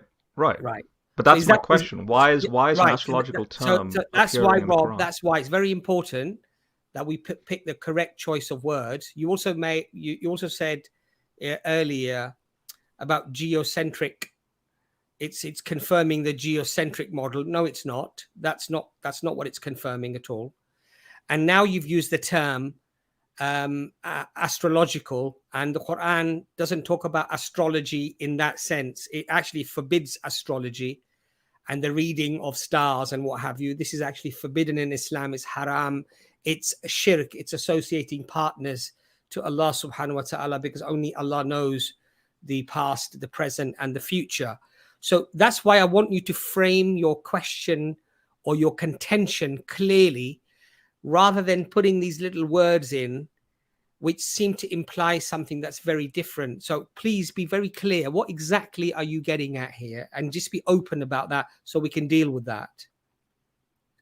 No, it's very clear. Like, if that word is an astrological term in that period, then, and I've actually Googled this. I've researched it. I wanted to track down etymologically that term in even pre-Islamic culture with respect to the astrology at the time, and it's a term that's used with the 12 signs of the zodiac as we understand it. And Ibn Kathir, Jalalain, all these guys go out of the way to say, the sun follows through certain months with respect to each Buruj. And I'm wondering, well, you have the Quran affirming that Allah's the one. So the polemic here then is that Allah subordinates the 12 zodiacs to him. So I agree with you. God is not subject to the Buruj, rather the Buruj is subject to him. But then my question to you is, then that means Allah has created the patterns for the pagans to then make those shapes. And it's already fixed. Rob, but we know, sorry, but Rob, by the way, just quickly, Imran, we know in Big Bang Theory, we know it's taken 13 billion years for the constellations to never be like that at any given moment. It's always evolving and changing. This is a problem. So in your discussions, you conflate I think it's to be generous to you. I don't know if you realize, but you conflate so many things that your answer becomes nonsensical. So what you seem to be saying is that there are 12 other the parts of the zodiac are these other gods that are under the control of I mean, this is absolutely ridiculous. So people worship the zodiacal they worship the zodiacal signs in some form or other. So God created them, and therefore he brought this about. People worship human beings. I mean, Christians worship a man who walked in Palestine, apparently was killed even. He ate food, he went to the bathroom, who was a baby, who understood things, peace be upon him, and learned knowledge. And yes, and God created human beings. Does that mean he brought about the worship of human beings? People worship snakes and rats. If you go to certain parts of India, they do this even today. Just the creation of, just because something is created, that gives you the understanding that therefore God is bringing about the worship of that thing. Even if God created all of the stars and they had patterns and they fit with anything else we know, what makes you say that you can worship them? So my question then is, was Buruj used outside astrological discussions? So here we go. So I was going to say it is in the Quran. Well, I was going to say, if you want a non-Quranic reference to Buruj being used for something else other than constellation, then in chapter 4, verse number 78, it's used to refer to high towers. So it basically says to the effect that, sorry to cut you, Dr. Imran, by the way. I didn't mean to. No problem. It's chapter 4, verse 78. I'm sorry, I have to pull it up again. Well, it goes to 176. Death will overtake you no matter where you be inside high towers. When good fortune comes their way, they say this is from God, and when harm befalls them, they say this is from you. Say to them, both come from God. What is the matter with these people? They barely understand what they are told. So in that verse, 178 for high towers, Yes, 78. Yeah. Chapter, what chapter? 4. Oh, that's really odd because... Wait, let me bring it up. Surah Nisa. The chapter of women. Let me have a look at that. 4. So the Arabic word is burujin. Burujin.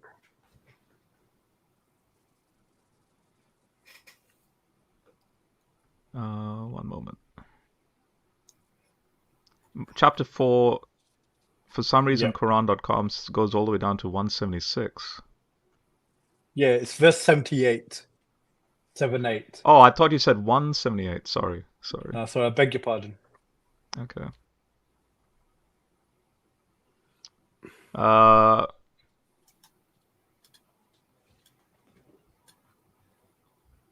Within towers of lofty construction, Sahih International. Yeah, now this is interesting because lofty towers I see in the tafsirs where they talk about the Buruj as being lofty towers in regards to the zodiac. Okay, interesting. And notice that the verse says, wherever you may be, death will overtake you, even if you should be within towers of lofty construction. But if good comes to them, they say this is from Allah, meaning just like the astrologers, how they would appeal to like nothing to do with astrology. The sign of the month, like Aries. It's got nothing to do with astrology, Rob. But that's what the tafsir. That's what people are saying. You know, Rob. This is. I'm sorry. This is fortune telling. Rob, you know what it is? It's really embarrassing. I'm sorry. It really is. It's really the verse is proving my point. It's astrological fortune telling. This is so scraping the barrel that it's actually embarrassing. It really is. So the verse itself, but 1 second, Abbas. The verse itself says, I mean, did you read the verse? What did it say? If some good, they say this is from God, but if evil befalls you, they say this is from thee. Say all things are from God. Mm-hmm. So where's astrological projection coming into it? Yeah, no. Here's what's ironic. From what I've read with lofty tower language. No, I don't want to hear about lofty tower language. Just like the fortune tellers, they'd be like, "I'll appeal to the month of the year." Here we go. This is it. Okay, no, what's happening is appeal to Allah, not to fortune telling. That's the point. Is this what you think? Yeah. That's what I've read in the scholarship. No, you haven't read it. You said you've heard. No, this is the problem here. When what you tend to do is, and this is ways you obfuscate. By the way, I can answer the 3 wise men if you want me to. Can you? Oh, that's interesting. Yeah, I can. But the whole point here is that you're making a claim about astrology for Islam when Islam talks completely against it, based upon a word, and then thinking this word means there's something specific. You're saying, it's the constellations, and it means the zodiacal signs. But any word that's given to you, so now you're giving a different word, lofty towers. Oh, this also means astrology. And I think the problem is that maybe you're fixed in your thinking, and I have to say it doesn't come across sincere. So if you're trying to convince me as a Muslim that this is what if you think Islam says that fortune tellers and fortune is, astrology somehow allowed within Islam, then I would say thank you very much. Go and read a much more basic text on Islam. I'd recommend the Fundamentals of Tawheed, and there's a chapter on there on fortune telling, and maybe that will help you. Because what you'll find is that the Quran is completely against that. So, Rob, I think you've got.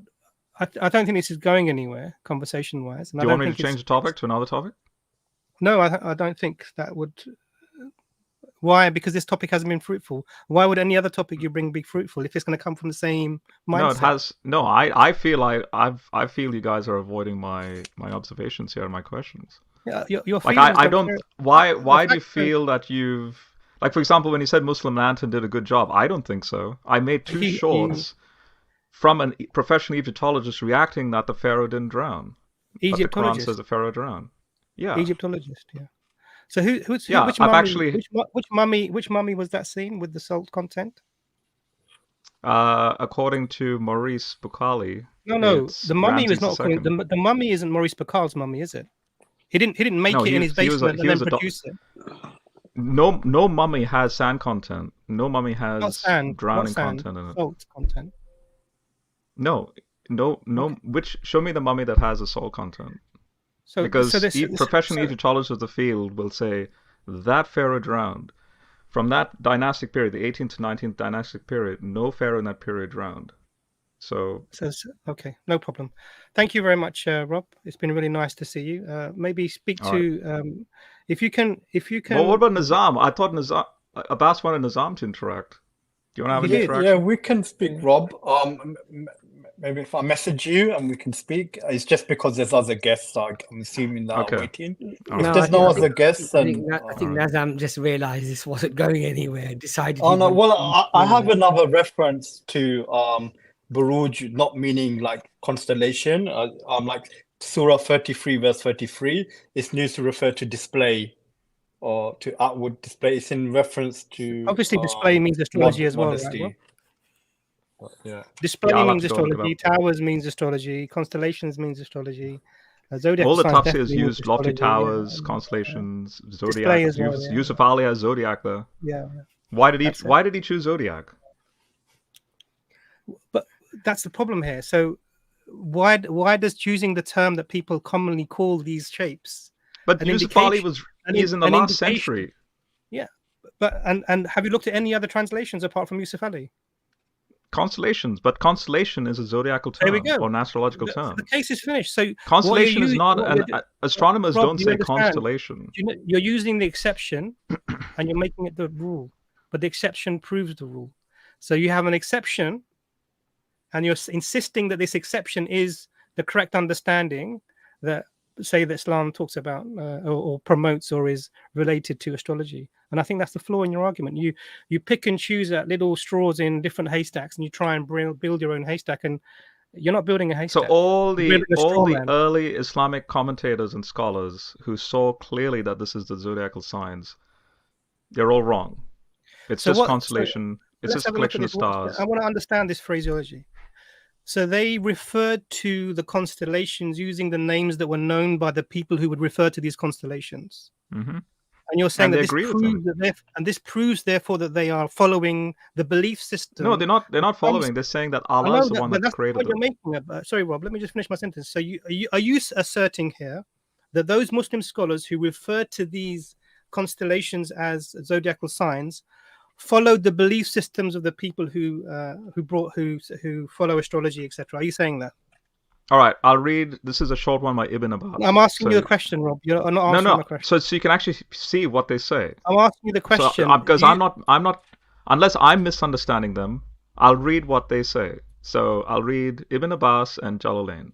So Ibn Abbas says, one second. Regarding interpretation of Allah saying by heaven. One second.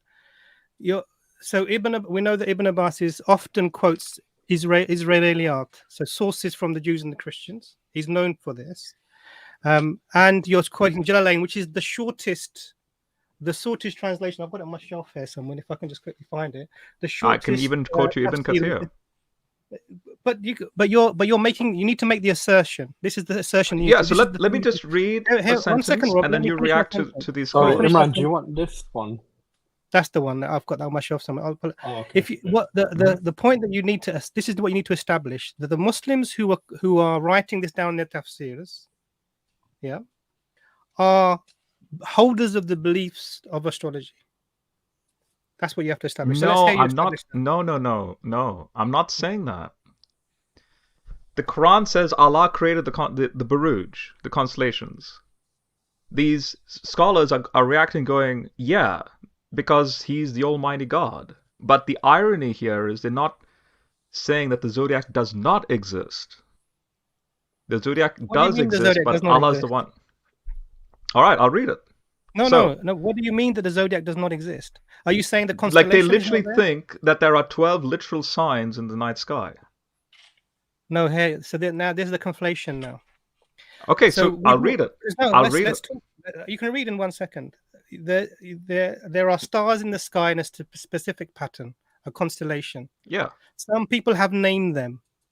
Why would you say that constellation doesn't exist? Because from Earth's perspective, there's no special frame of reference, right? So from Earth's perspective, that's a phenomenon of a certain shape. But if I go out to, say, the Andromeda galaxy, there's no Buruj. So in Andromeda, the constellations we see are different. Is that what you're saying? Yeah. No, you won't see any constellations from the No, you you are in will. Andromeda This is the Galaxy, whole- this or is the even whole if we point. are on the other side of our own Milky Rob, Way. this is a ridiculous argument. So hey, listen, let me help you understand what you said. On the Earth, we look up. Can and you we see the, can you help me on understand the I'm Tafsir? going to Can help I you read the understand. Tafsir I'm going to out? help you understand. If you listen to me, you'll understand. You're saying, if we look up in the sky, we see some specific patterns that people over time have named with these names. Yes, the zodiacal signs they're called. So your argument is, well, they're not real because if you go to Andromeda, there's a different set of stars. I didn't. And you're saying you're saying there are no constellations there. Actually, I would say to you that if you're there long enough and people observe the same pattern of stars, a similar phenomena would occur. And this is clearly ridiculous. I mean, absolutely ridiculous. Your argument is if you go to Andromeda, you can't see the constellations there. So if we go to an alien civilization, Andromeda, and they have their own zodiac, you have to have here's the point, all right? You have to have a clone of literally our solar system. And literally, build it all out. You won't find you're misunderstanding. Star patterns again, another anywhere. Basic misunderstanding. You look out in the sky and you see, and human beings are pattern recognition creatures. We see patterns. Yeah. Okay. Yeah, patterns in clouds, things like that. We see patterns. Yeah. Some humans in the past have named them. If you were in Andromeda and you were on a planet, even aliens on a planet, they would look out and they would see patterns, and some of them would name those patterns. It's quite a plausible thing to do. So I agree with. So I think, but you're helping my case, though. You're helping my case. If your argument is, because it says Allah created these patterns, the constellations. Yeah, which are the patterns. So the constellations are the part the stars. Why would Allah create patterns when we know it's the human imagination, as you've just affirmed? No, you're misunderstanding. So constellations means patterns, does it? But that's what the Tafsir say. I'm asking you a question. Does constellation mean patterns? Yes, it does. That word is an astrological term. Okay, Rob. Wonderful. I wish you all the best. Wait, but allow me to read the Tafsir. And then you explain to me the Tafsir. No, but if you can refute the Tafsir, I'll admit. Rob, okay, you're wasting time here, and I don't see any benefit. How am I wasting time when I'm going to read your own sources? No, because your theory is wrong to start with. Oh my goodness! I'm reading your own sources. I'm asking you about the Arabic term, and you're telling me that I'm the one being disingenuous here. Allow me to read your own sources, and then you react to your own sources. No, this is a. If you read about manipulation and gaslighting, that some of the ways you're phrasing the words that you're using is a similar thing. And the problem here is this is often we saw this with Pastor Jason Burns, victimhood. When his argument is being annihilated, he turns to, "Oh, you guys aren't treating me nicely." Basically, is what he was saying, and you're not allowing me to speak. And all I'm trying to do is read your sources that you've given me. And what we see with you is. When the point has come down to the only way you can't see the constellations. To be honest, I think you're not allowing me to just read what I have in front of me. I understand, but if you're going to read that with the understanding that you have now, then you have a problem with us. I'm open to correction. If I read it and you explain to me if I've misunderstood the Tafsir, go for it. Why can't I read it? Shall I just start reading it? Are you going to ignore what the questions I've asked you, and then you're going to go on to that? So you say constellation means pattern? No. I read it, you clarify, and I'm like, all right.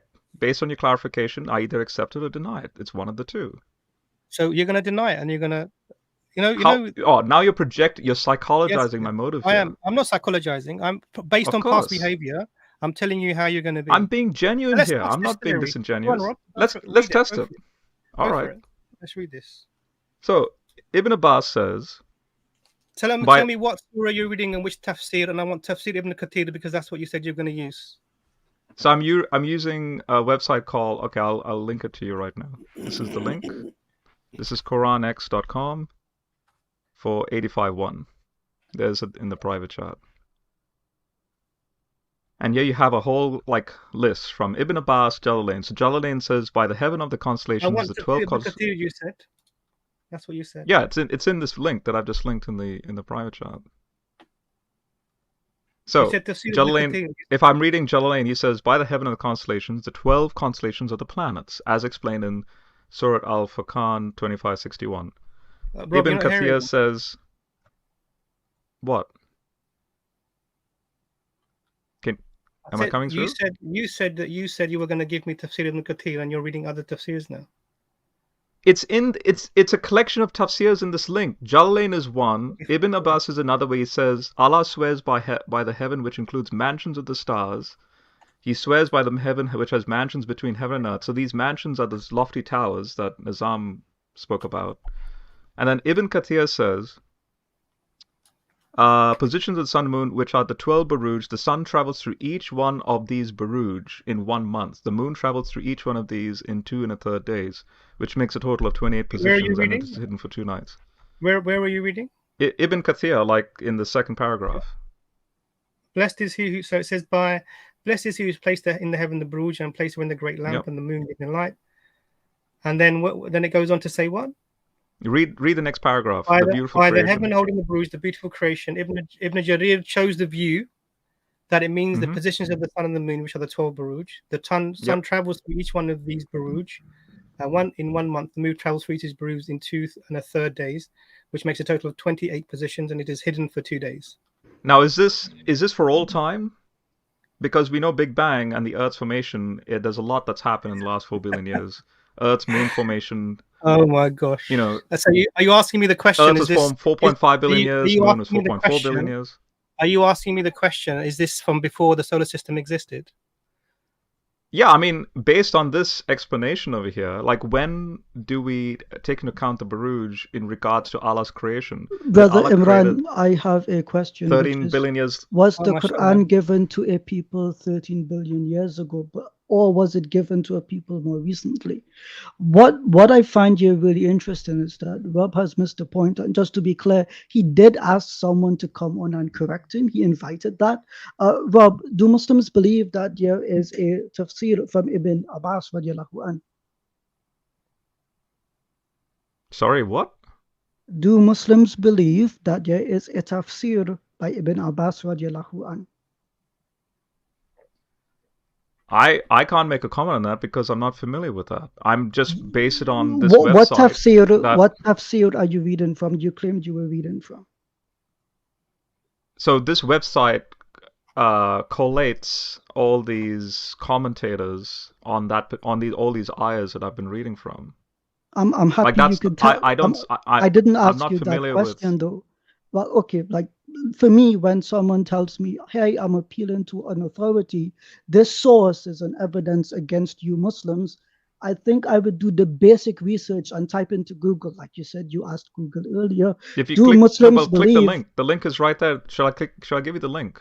You asked me to come correct you, so I'm going to tell you, Muslims do not believe that Ibn Abbas radiallahu anh wrote a tafsir. What we have today is a collation of later reports attributed to Ibn Abbas radiallahu anh, almost none of which are considered to be authentic by any Muslim authority. However, because it is dhanni and qata'i, we are allowed to discuss and entertain them.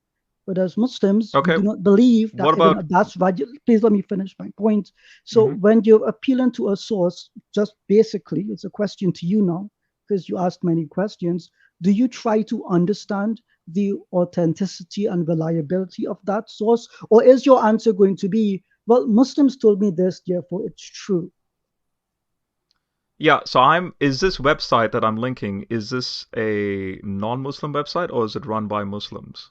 It can be run by monkeys. It's not authoritative for me as a Muslim because within our tradition, Ibn Abbas radiallahu anh did not write a tafsir. The same applies.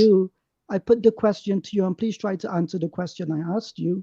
Did you try to see if this was a primary source and if it was authoritative according to Muslim tradition? Yes or no? Yeah, the same question applies to, say, church father material. I can go to the church fathers to see. I didn't ask you about the church fathers. I asked you about did you do your research? I'm giving an example. I didn't ask for an example, argument by analogy, throw that out the window. Did you do your basic research and check to see whether or not this was primary material that was reliable? So yes, is Ibn Kathir here not primary material? I didn't ask you about Ibn Kathir. I did not ask you about Ibn Kathir.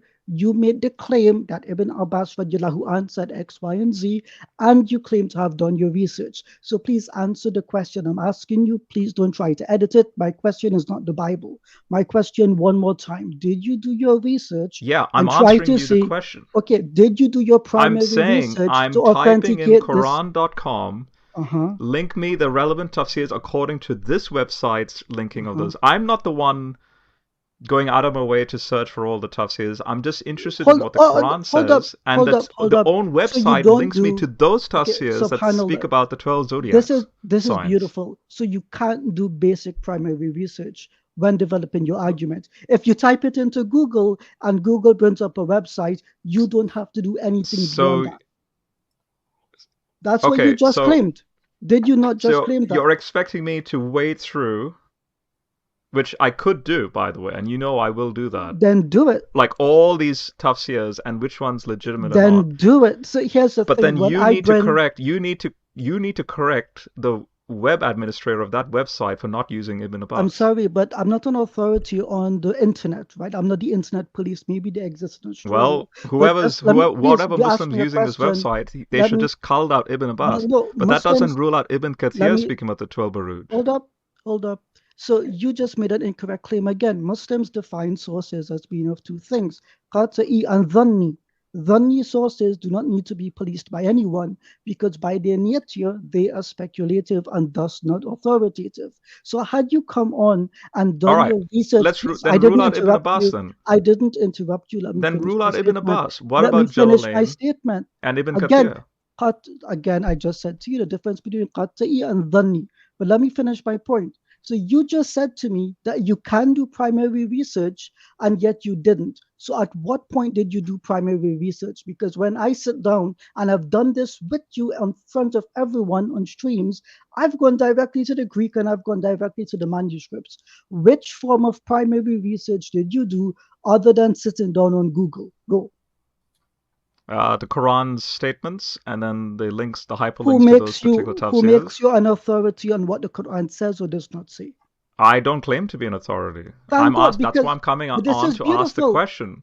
Why does Yusuf Ali have Zodiac there? The same word, he translates two different ways. Yusuf Ali is not a determinant. Wait, I'm answering. No, I've looked into pre-Islamic Arabian astrology. Congratulations. That term is used with respect to that. This particular website links 4 or 5 different tafsirs. Ibn Kathir is a big one. He mentions that it's the 12 signs of the zodiac. Congratulations, yes. Jalalain mentions by name Aries, Taurus, and so on. Jalalain mentions? Yes. I'll read you Jalalain. Jalalain says, blessed, magnified is he who is placed in the heaven. Which Jalalain?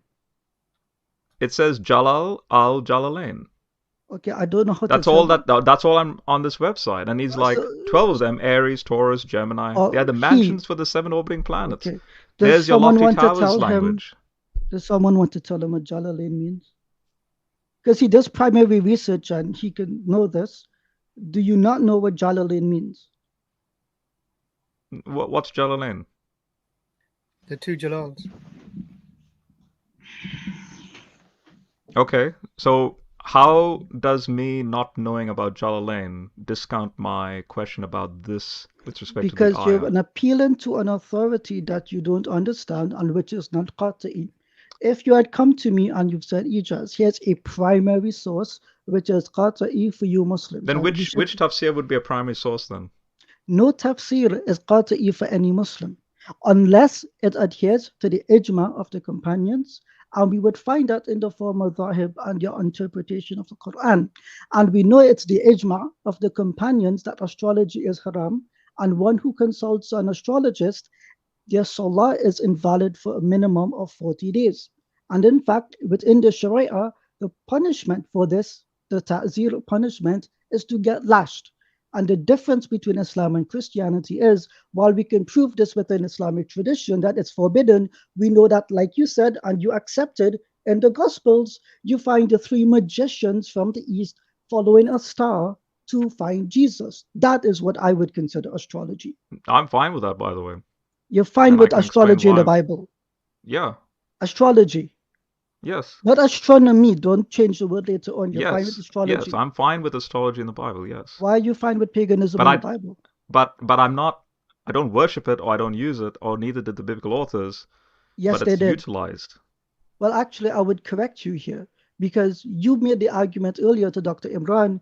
If Allah in the Quran says He created the constellations, that means that Muslims have to follow the constellations of the pagans, and that would mean that Allah commends shirk. And that's my question. No, it's not a question, it's a statement. It's called an implicit question. My question is, why is it there? If Allah says God only worship created me. Constellations. Anyway, simple question asked and answered. Which is the zodiac. Right. So, no, God created constellations, stars in the skies. Now, just here, I want the people in the chat.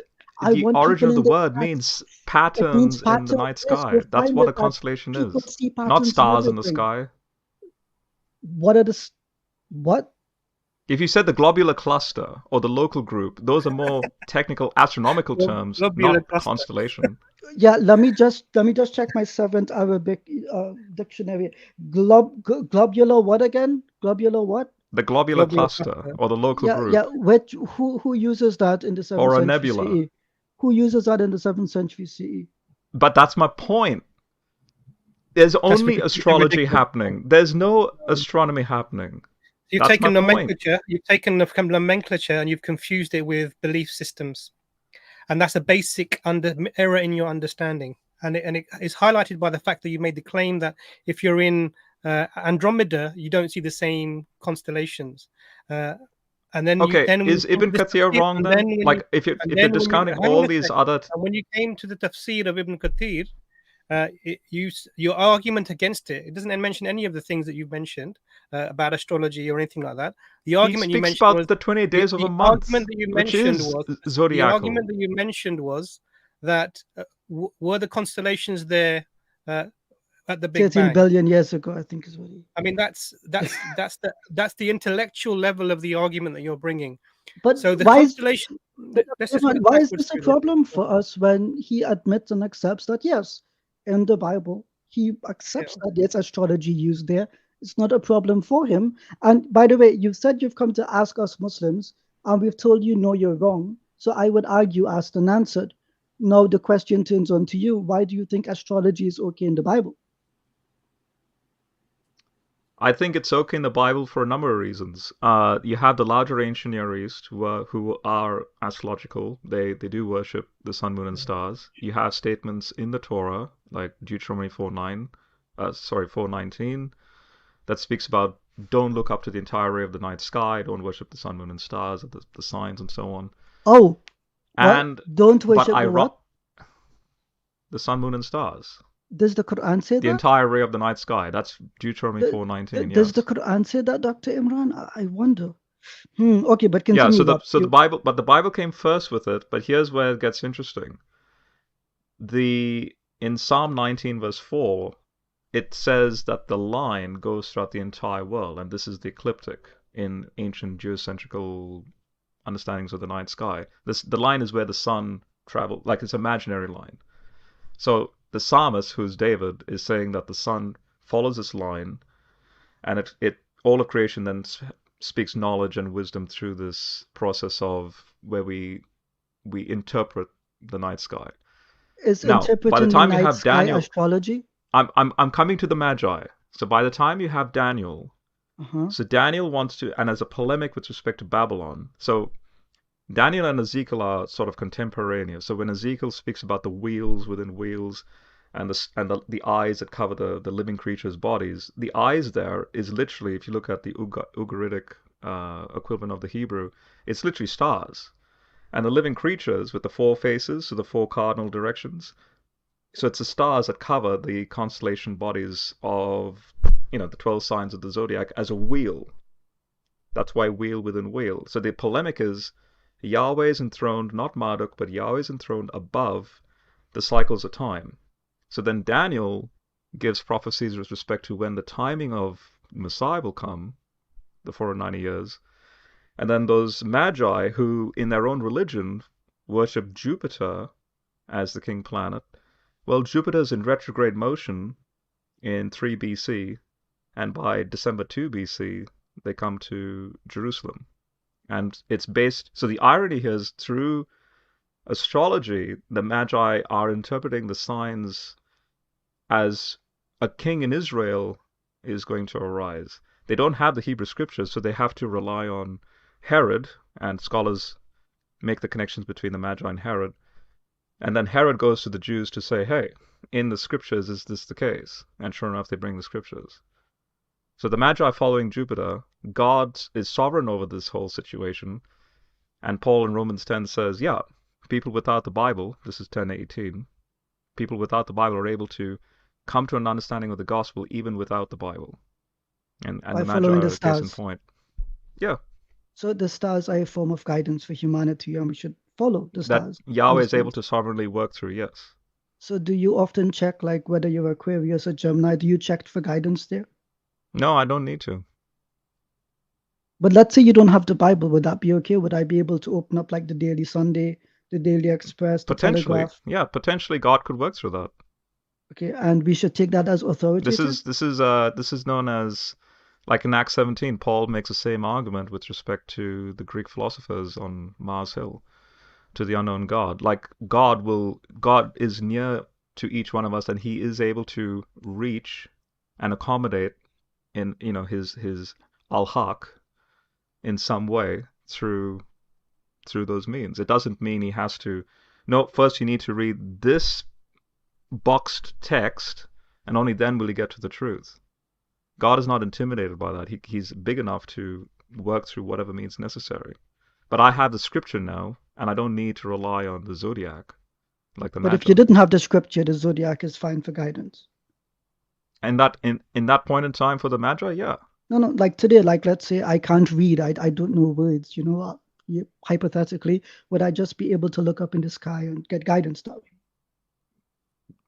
I can't answer that because I haven't experienced it. I haven't gone down that experiential route. I'm giving an example in history that's in this biblical text as an example of, here are people who had an inkling of, is this actually going to happen?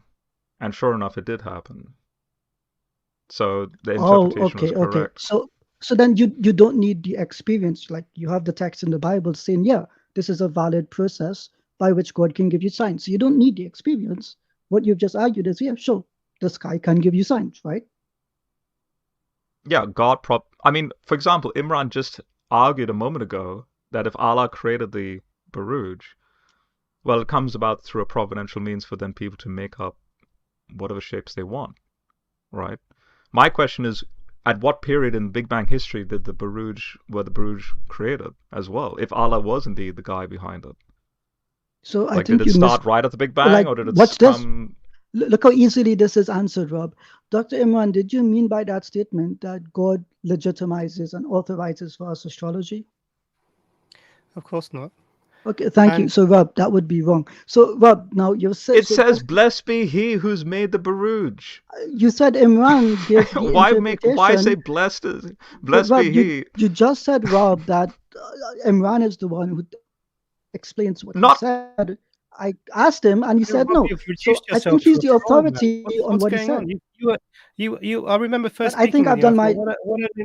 I've enjoyed this. I've enjoyed it. Yeah, Rob, just one point. I hope you noticed that no one interrupted you when you were giving your explanation of astrology in the Bible, because I think what you said for me as a Muslim. Thank you. Have a good night. Yeah, alhamdulillah. All right, no worries. Oh, Jaz has left. Rob, you started off as when I first spoke with you, you seemed to be this reasonable, relatively intelligent young man who, was thinking and maybe a little bit sort of confused with his scientism head. But you've turned into a complete troll. What's happened to you, man? Don't say that. Yeah, that's exactly. I haven't turned into a troll.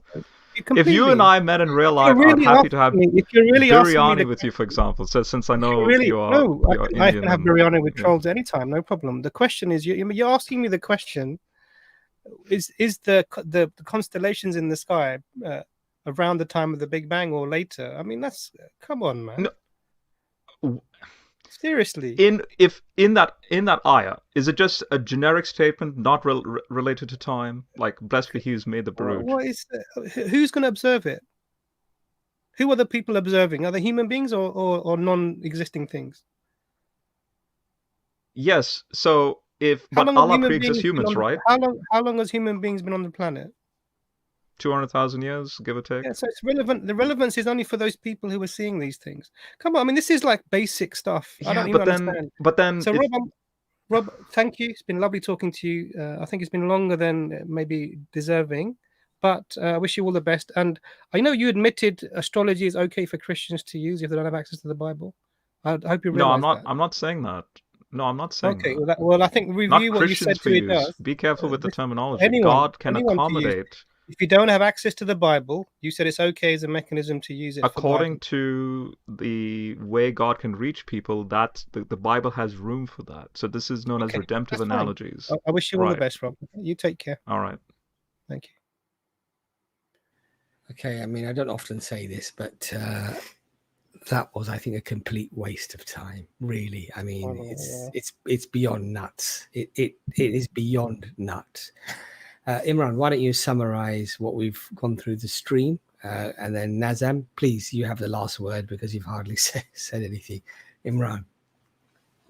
SubhanAllah. I think let me just summarize this discussion a little bit, because I think to find a word in one translation that you're going to insist is referring to something pagan.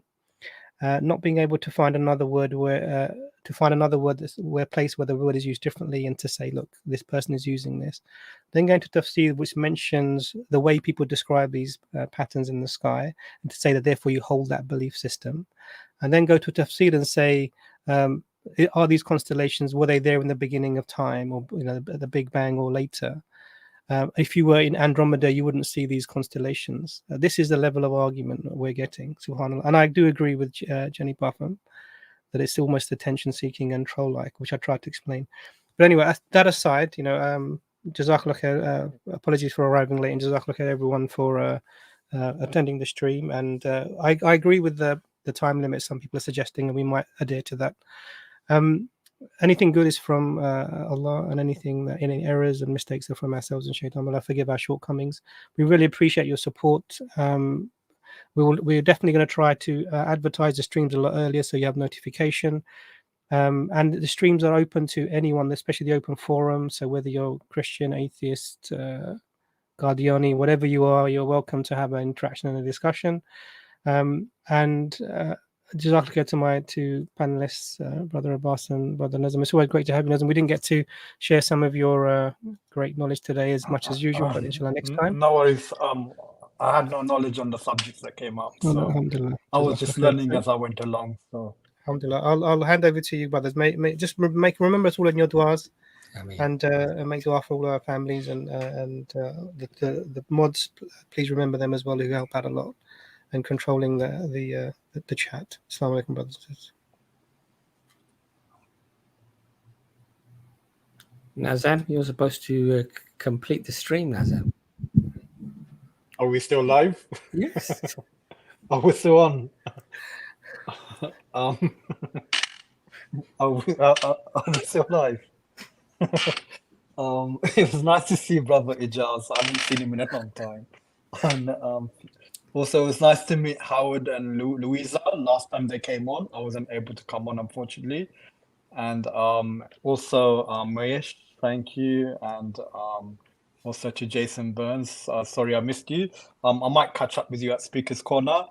And Rob, I sent you a private message, so hopefully we can continue the discussion privately. So I wish you all well, and thank you for watching. And forgive me for my shortcomings. Assalamu alaikum wa rahmatullahi wa barakatuh. Wa alaikum assalam wa rahmatullahi wa barakatuh.